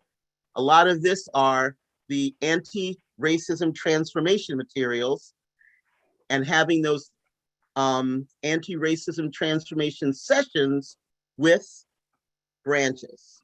And that you'll see under our strategic objectives for the next 6 months. It's a lot, but my time is nearly up. I've got about 20 seconds left. So if you have questions, email me. This is the brilliance of Teresa LME. I can fill in the spaces. This is her brilliance. So you could ask Teresa information too, questions, or me. I can send this to you. I can't give you the depth and breadth of a response that Teresa could. I just don't have it in me. But here you are. Thank you very, very much. Well, George, that is very ambitious. So we thank you for that hard work you're doing. And thanks to everybody who's come tonight. It's been a packed call. We wanted to remind you that our next One WILPF Call is going to be Thursday, March 10th. So make sure to have it on your calendar. And by then, we expect to have more details on our 2 solidarity actions. And who knows where we'll be with Ukraine and Russia. But the one certainty is that WILPF women will still be standing together for peace and planet and economic justice. Be sure to hang on for the informal soapbox segment immediately following this call. That's where we hang out and share feedback from the call, more discussion, and share more about what's going on with one another personally. Hope you each have a happy Valentine's Day and a fun Galentine's Day too. Let's all unmute and say good night. Good night for now. Good night. Good night. Night. Good night. So much. Good Thank you. Good night. Good night. Night. Good night. So quite a few people are staying for the chat after the meeting. Well, that's exciting. We love to hang out with you all for 20 minutes to half an hour, something like that. Oh, well, Mary Beth, could you introduce the other sisters who are with you? I don't think I've met them or know their names. The one who seemed to be facilitating, what is her name? Well, we had 2 tonight. Our usual One WILPF Call team is Sandy Thacker from the East Bay WILPF in California. And I need to see who she is. Yeah, I'm right. What's your name? My name is Sandy Thacker, and I'm from Oakland, California. Oh, wonderful. The People's Republic of Oakland. Yes, I'm very proud of my city. It's just a very exciting, vibrant, diverse, more tolerant city than a lot. So we have issues, but so does every big city. But it's been a wonderful, I've lived here for most of my adult life and I love it. And our other team member. And Mary Beth, the other person in the red dress. Yes, that's Ann Henney. Ann, introduce yourself, please. Yes, hi, Teresa. I am Ann Henney, and I live 1 city north of Sandy in the town of Berkeley, which I'm sure you've heard of.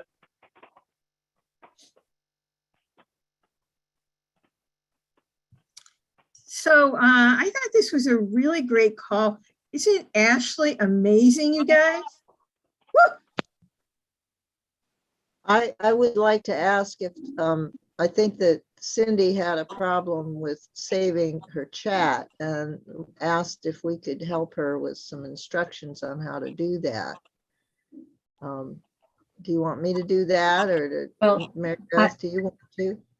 Sure. Why don't you do that, Ellen? You're our technical advisor. Yeah, I think, but you must hear that she was talking about her council member, her council Zooms.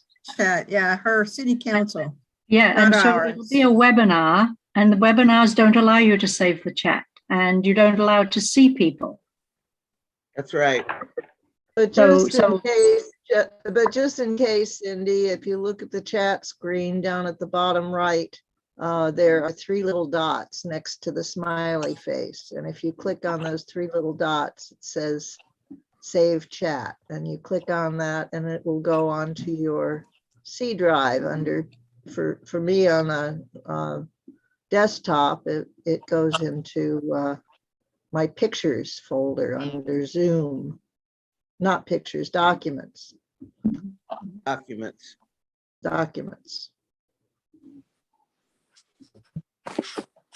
Yeah, this is the unfortunate thing about Zoom.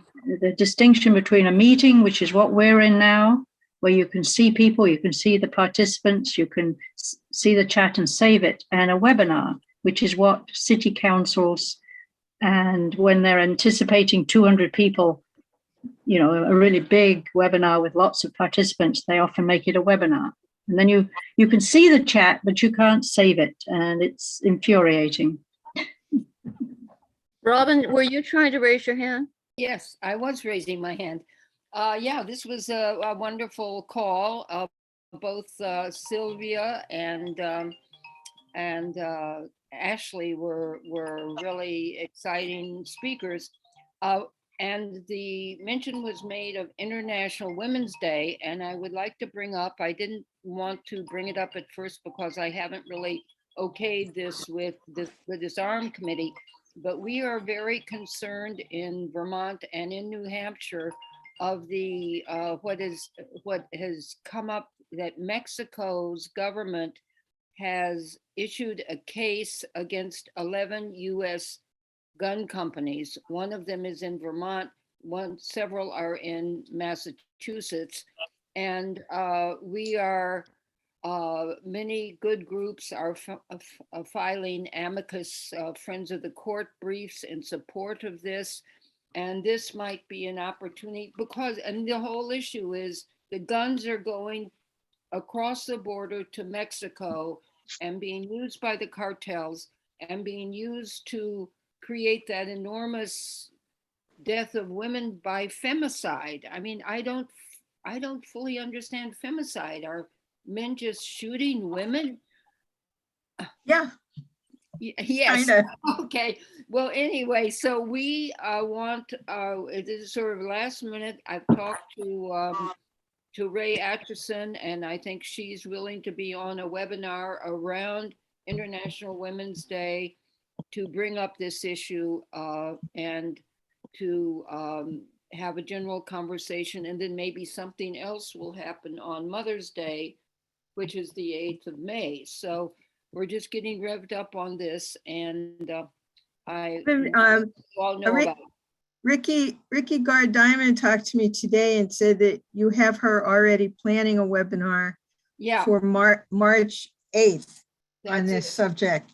So she'll be getting a link ready, a registration link that we can share with all of our members about this. Good, good. Yes. We have 3 hands raised here. Gosh, let's see. Teresa and George and Nancy. Oh, thank you. Teresa, go ahead. Thank you. Well, I did want to mention that I attended this amazing meeting on Monday with Ukrainian women, including the ambassador.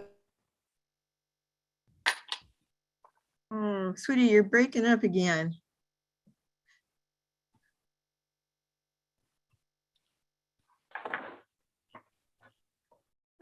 Maybe you can put the information in the chat, Teresa. We can't hear you.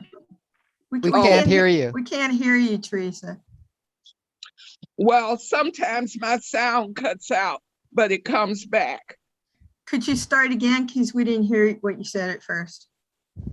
Well, on February 7th, there was a webinar with Ukrainian women, and we got to hear from women in government as well as civil society. The ambassador from Ukraine to the US, she stayed in the meeting the whole time. It was amazing. Madeline Reese told us about the meeting, and tomorrow there's a meeting with Madeline Reese. It's going to be at 2 p.m. Eastern time, 11 a.m. Pacific time. And I hope that a bunch of you register for it.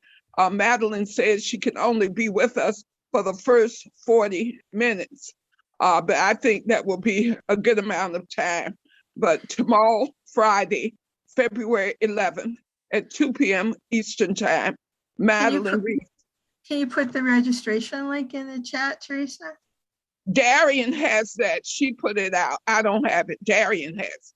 Okay, I have it somewhere in my email, but I can't get to it right now. But let me look and see if I can. And then Nancy? You're muted, Nancy. Sorry, I think George is next. That's right. Thanks, Nancy. Well, I wanted to share a silly thing. About a year or so ago, following the lesson and advice from Teresa Elamine about getting new members, I am not a shy person at all. But when it comes to doing something like asking someone to be a member, there's something about me that was hesitant. And Teresa said, you just ask. You just ask someone, you just ask them. And I, a year ago, asked Ashley Carrington to join WILPF. And I'm like beaming over here like, you know, a mama bear or something when she was going. Because this is the work we have to do, and we have to come out of our comfort zone. So I'm not shy, and I'm pretty comfortable with whatever, because that's who I am. But that was a good catch. Was out of my comfort zone. And I have been encouraged to do lots of things, not necessarily in my comfort zone, in my short tenure with WILPF. So I share that with you with love. And now I'm going to go watch something silly on TV. Good for you. Good night, y'all. Good night. Good night, George. Yeah, I on the One by One We Grow project, the organizer experts who helped present some trainings for us, they made it kind of a funny thing that if you're really trying to recruit people, ask enough people to join WILPF so that you get at least 20 people to say no. And how many to say yes? Well, it doesn't matter, because if you get 20 to say no, you've at least talked to 20 people. So and when I worked with migrant farm workers in Georgia, one of my friends was a Tex-Mex lady who spoke wonderful Spanish. And whenever we would go anywhere and she would see anybody, a waiter in a restaurant, an elevator man, a salesperson someplace, whoever she ran into that looked like they might just be Hispanic, she would approach them in Spanish and invite them to join our group. And it was like, I was often embarrassed because it was like the person would look at her like, really? But you know what? We got a lot of people that way. I mean, and I think even if they do say no, it's an introduction to the organization. It's one time. I mean, maybe the third time next time they hear about it, it's like, oh yeah, no, wait a minute, I heard about that. I mean, you can't figure that a no is negative necessarily. I mean, unless they are really negative about it. But even I do that with Esperanto. I don't know if my husband and I speak Esperanto and promote it. And, you know, a lot of times people say, you know, no, I've never, Americans especially say, no, I've never heard of it, but now they've heard of it if you tell them about it. So I think it's the same idea. Even if they've never heard of it, now they've heard of it. So yeah.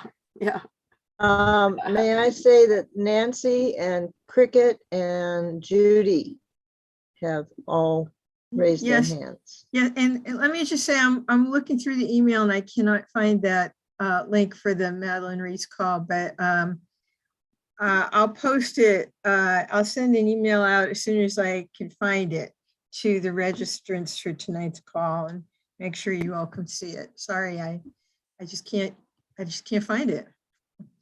Nancy, I think you were next.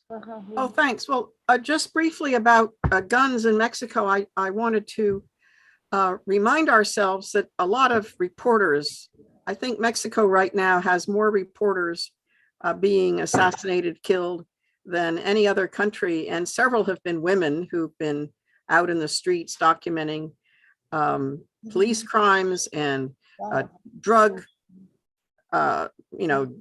crimes and whatnot. And so these women trying to do the best they can to report and hold people accountable are also themselves being victimized. So I wholeheartily support what you're talking about, Robin. And I wonder if WILPF would like to be a amicus, submit an amicus brief. Great idea. I will propose that at the disarm meeting on Sunday. I mean, generally, let me just say, if there's a amicus brief that we can sign on to, we don't have to have our own, you know. That would be preferable. We don't have lawyers. We don't have that stuff. So if we know of a kindred organization that we could ask to sign on to, AFSC or who knows, that would be great. But you could ask Ray Atchison that, I think, maybe. Oh yeah, we could do that.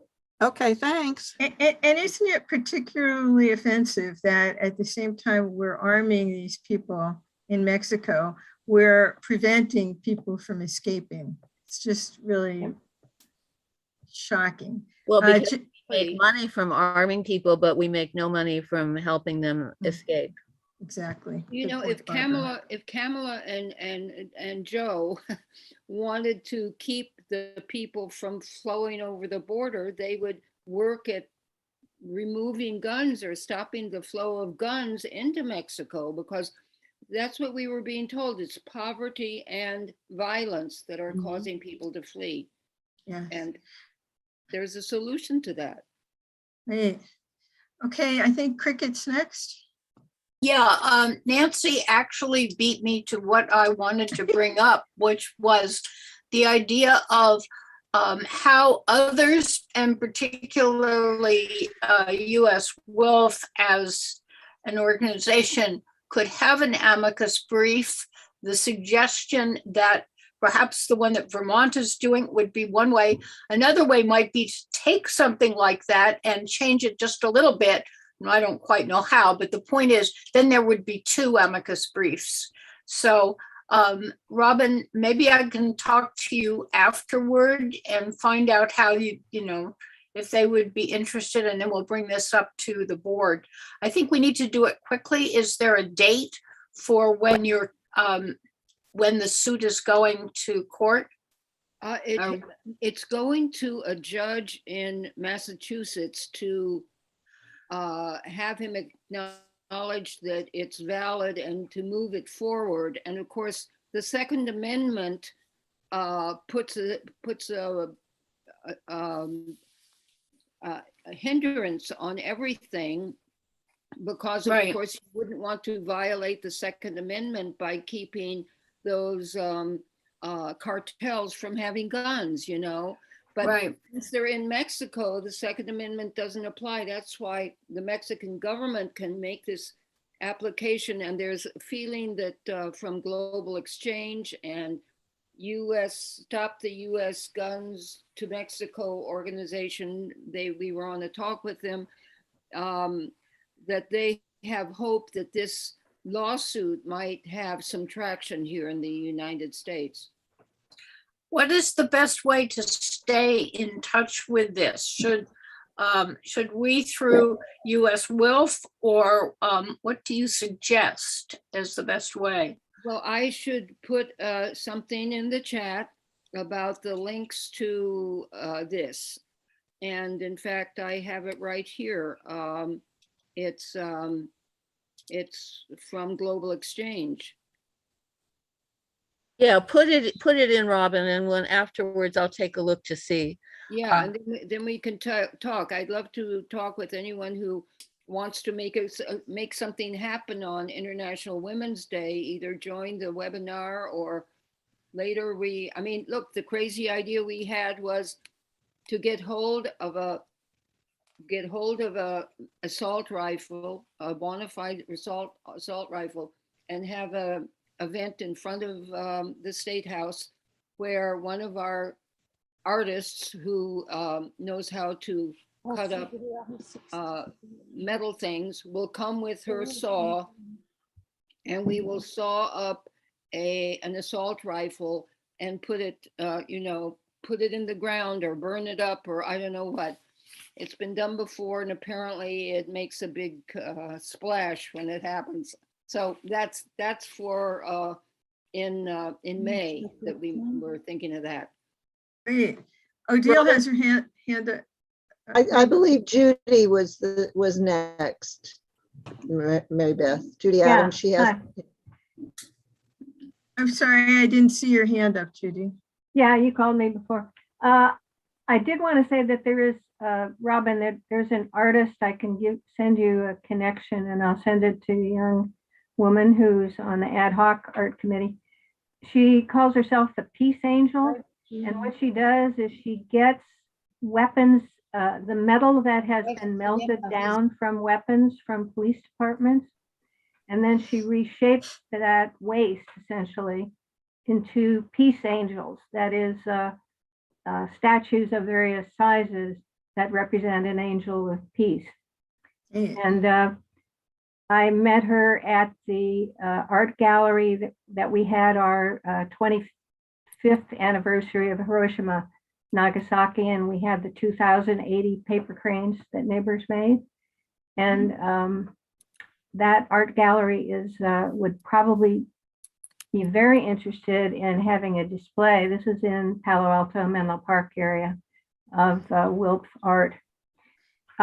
If I can take a moment, I wanted to show we did planned on February 4th, 11th, 18th, and 25th to feature our Friday vigils on Black History Month.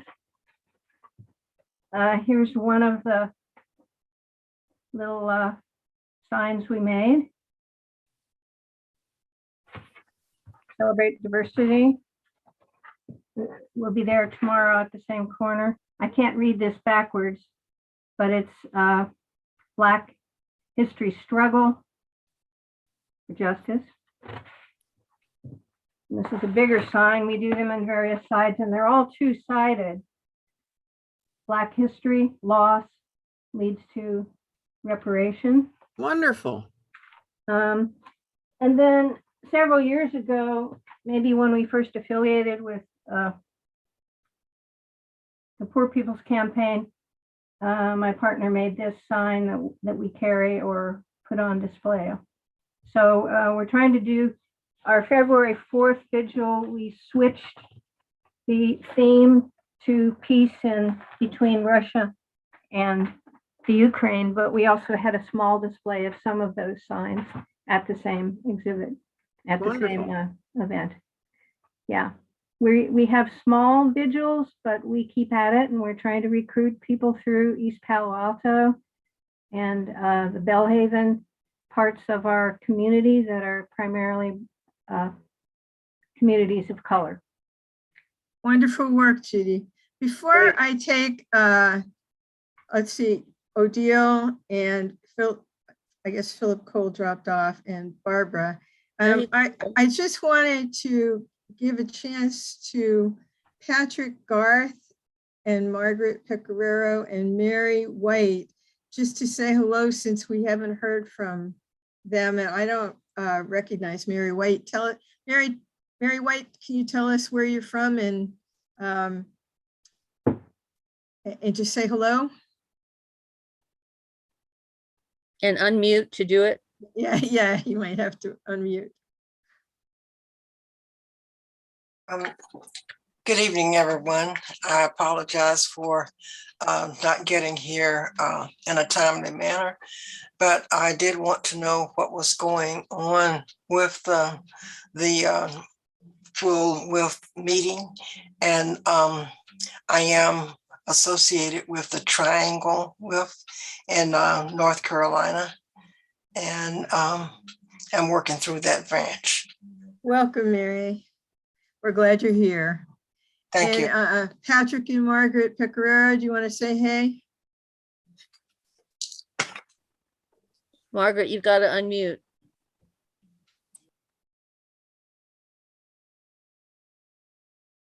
Well, they may be away from the computer at the moment. All right, so Odile, you're up next, and you're on mute.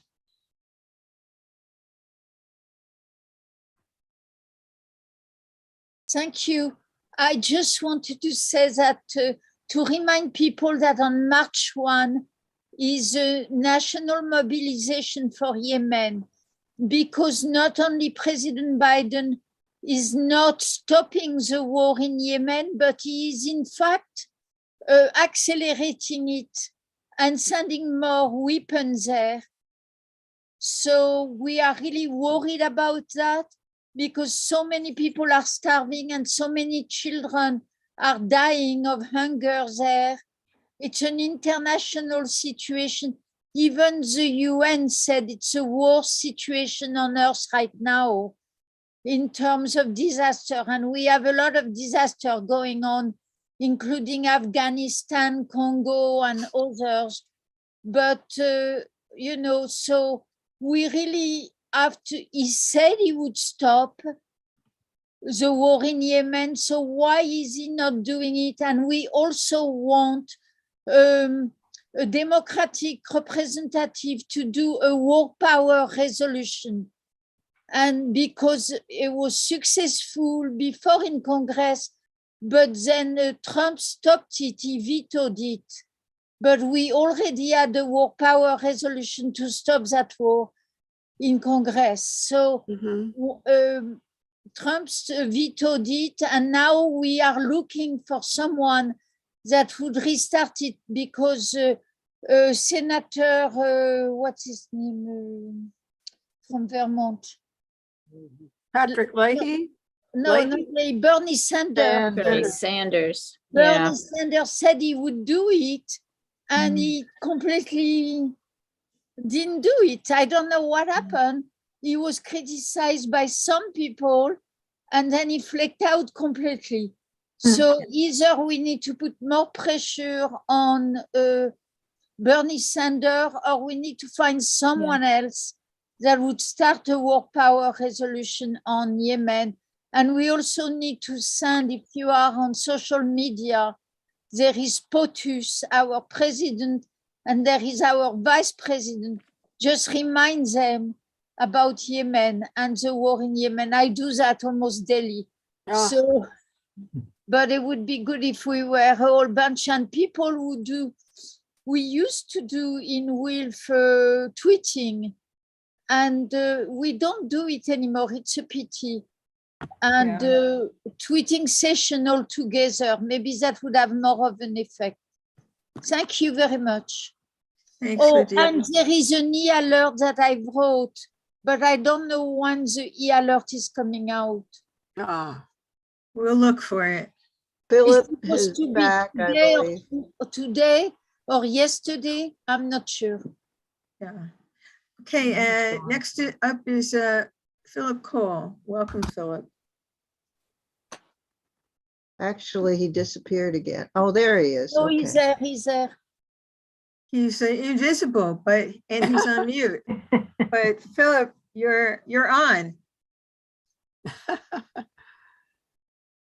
Except that he doesn't have his second box, so maybe. Oh, okay. Yeah. He may have gone.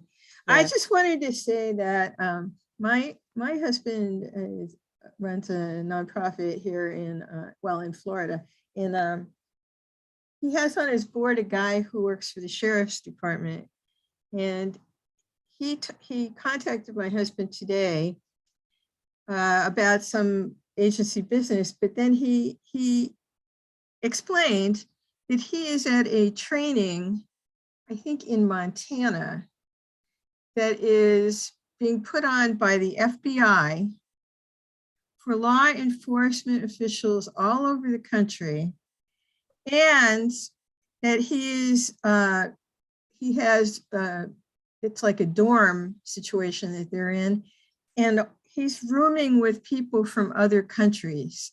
He didn't tell my husband what countries. So now we have the FBI not only militarizing our own law enforcement folks, but they're kind of doing a satellite School of the Americas run by the FBI. And what's the training? What's the training, Mary Beth? Well, he didn't give me their curriculum, but I got to expect that it's about, surveillance, crowd management, all that sort of. I mean, it's what the FBI does, right? So it's so upsetting. And this is the link between police violence, the military, conflicts around the world, political unrest. It makes me so angry. Today, apparently, there was a new policy saying that anyone who opposes the government can be called a terrorist in the US. A friend told me about it, and if I find it, I will send it to you, Mary Beth. Yeah. And I have a friend in Scotland who recently told me that they are talking about this Ukrainian-Russia thing, and Russia's new very close alliance with China as a way of economically plotting against India. He said that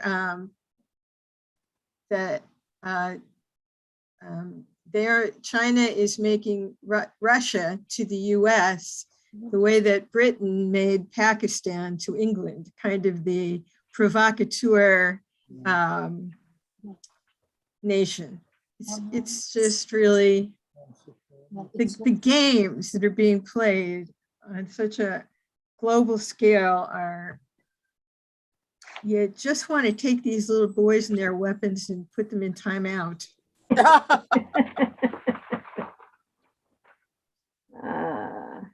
So it is, we believe that oil and fossil fuels are at the root cause of a lot of this, as we have been told by our colleague who wrote the book about it with regard to the Middle East. If you look at what is happening and why conflicts are occurring and why wars are waged, a lot of it comes down to where is the oil coming from? Where is the natural gas coming from? And so this is, it's too complicated to explain here, and I don't know all about it, but that's where you have to look, because a lot of these things come down to money. Who's making money out of this? And so these pipelines that go across Ukraine are part of this whole reason Russia, is making a move, or apparently making a move, and they want more ports in warm weather ports, and so they've got today, there's a sea, there's the Black Sea, and then there's this other sea called the Sea Azov or something, and they have filled up that sea with the Russian warships, and so Ukraine is saying they can't get to their ports down there right now. There's so many Russian warships there, so it's just awful. And at the root of it all, a lot of it is, where is the oil and who's going to get it, and where's the natural gas? And Russia needs to sell natural gas because that's the basis for its economy by and large. And and unfortunately, these are things that lead to climate change. So if you listen to my 5-minute speech on that video, you'll hear me try to make those connections. Yeah. Any more for the good of the order here tonight, ladies? Mary Beth, I have my hand up for I have a question. I'm sorry, Barbara, go ahead. No, earlier tonight, it almost sounded as if somebody said that the chat was posted publicly. I'm hoping that I misheard that, because many of us have put contact information in the chat for those of us who are on the call, but like I did, but I have no intention of having my contact information go out on a YouTube channel. We always edit the chat and take out personal information. Okay, great. That would be a really cool thing to have on the chat when you populate it, to make sure people know that, because I don't know that we all did. So thank you very much for clarifying that. Nancy, you're up. Oh yeah, I see that Robin's off now, but oh no, it's sorry, it's Odile. Odile, you might think of Barbara Lee, who's the House of Representatives in Oakland, California, because isn't she the one person who opposed the Iraq War? Yes. Yeah. And so she would be a very good person to, I don't know, Sandy, how, call her office in DC, or but she's sort of our heroine, our Yeah. lone heroine in the Iraq War. Okay, that's a good suggestion. Thank you Yeah. very much. Yeah, Right. yeah. Right. And Cheryl is. Yes, a couple of things. So Odile, I continue to tweet. We have an official tweeter now. One of our new communications contractors is tweeting. I have an quite a- account, but I don't know how to tweet. Right. So you can write to her and She'll teach. that's Nikki Abelardo. Okay. So if you're an issue committee chair, which you are, then you can send her what you want her to tweet about. So she's been tweeting, and I tweeted the other day about Palo Alto's action last Friday against the war, and I don't know why. I just posted a little picture and said what we were, and we were in Palo Alto, and I have 900 impressions. Normally, I'm lucky if I get 20 impressions of a tweet. 900 people have actually looked at that tweet, and actually 24 of them went further, and 5 of them looked at my profile, but nobody actually decided to follow me. But anyway, so tweeting is going on, okay? And Maybe it was the police. Thank you all very much. So, anyway, so there was something else that just was said. So tweeting, and then what was the other thing? What did you just say, Barbara? You were worried about the chat. I'm looking at what you've posted there. Homeland Security says they issued a new policy. I'm sorry, you have to actually tell us where it is, because I really don't think that anyone opposing the government can be called a terrorist. I really don't think that's what it says. I didn't say really, that, Cheryl. No, you didn't say that. I'm just saying something that Odile and Alan have put in the chat. Right. This sounds very much like fake news to me, and propaganda, etc., etc. So you've got to find us the link. I want to read the policy, and I suspect you have to have lots of other characteristics about you to actually be called a terrorist. Okay. Yeah, I think it's important, just in a general sense, this isn't directed particularly to Odile, but that, we don't want to put out fake news. I mean, it's already, we want to check our sources and not just send out something because we hear it on some social media. We really want to check to make sure. And there are, what's it called? My husband goes to a place to check out. It's a friend who emailed me, but I haven't had time today to read their email. She just told me that. She told me on the phone. Yeah. I will check it out. Yeah.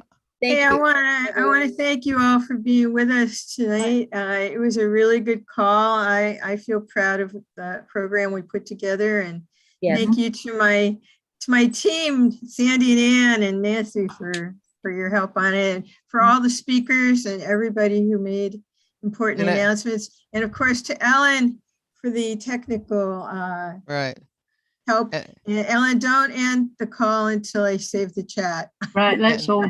And I just want to say, Mary Beth, that it was great. It was great for you to scoop up Ashley like that. I mean, I know she was a late, but boy, she was unbelievable. I mean, what a great addition to WILPF.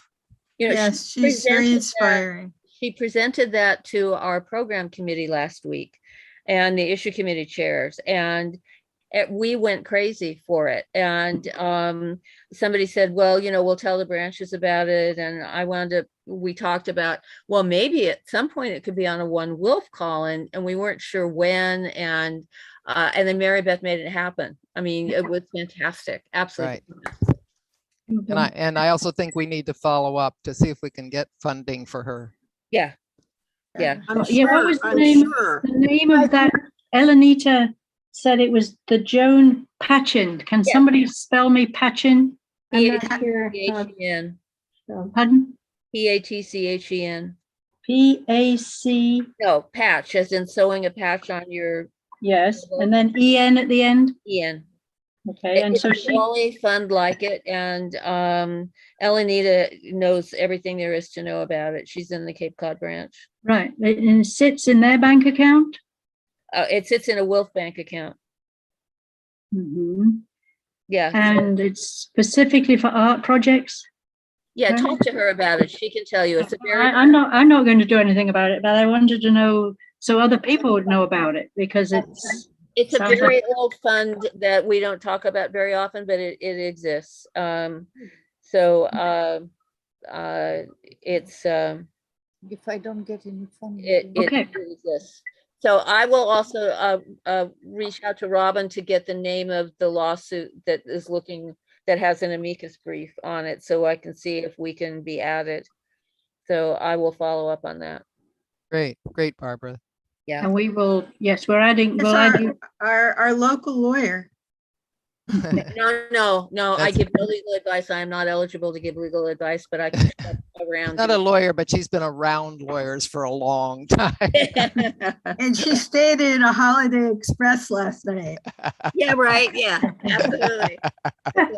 Good night, everybody. Thank you very Right. much. Yeah, thank Hey, you. everybody. All right, so good Nancy, meeting. Great. Nancy, should I see you tomorrow morning? I'll send you an email. Yep. Okay, thank you. Yep. Look at your email.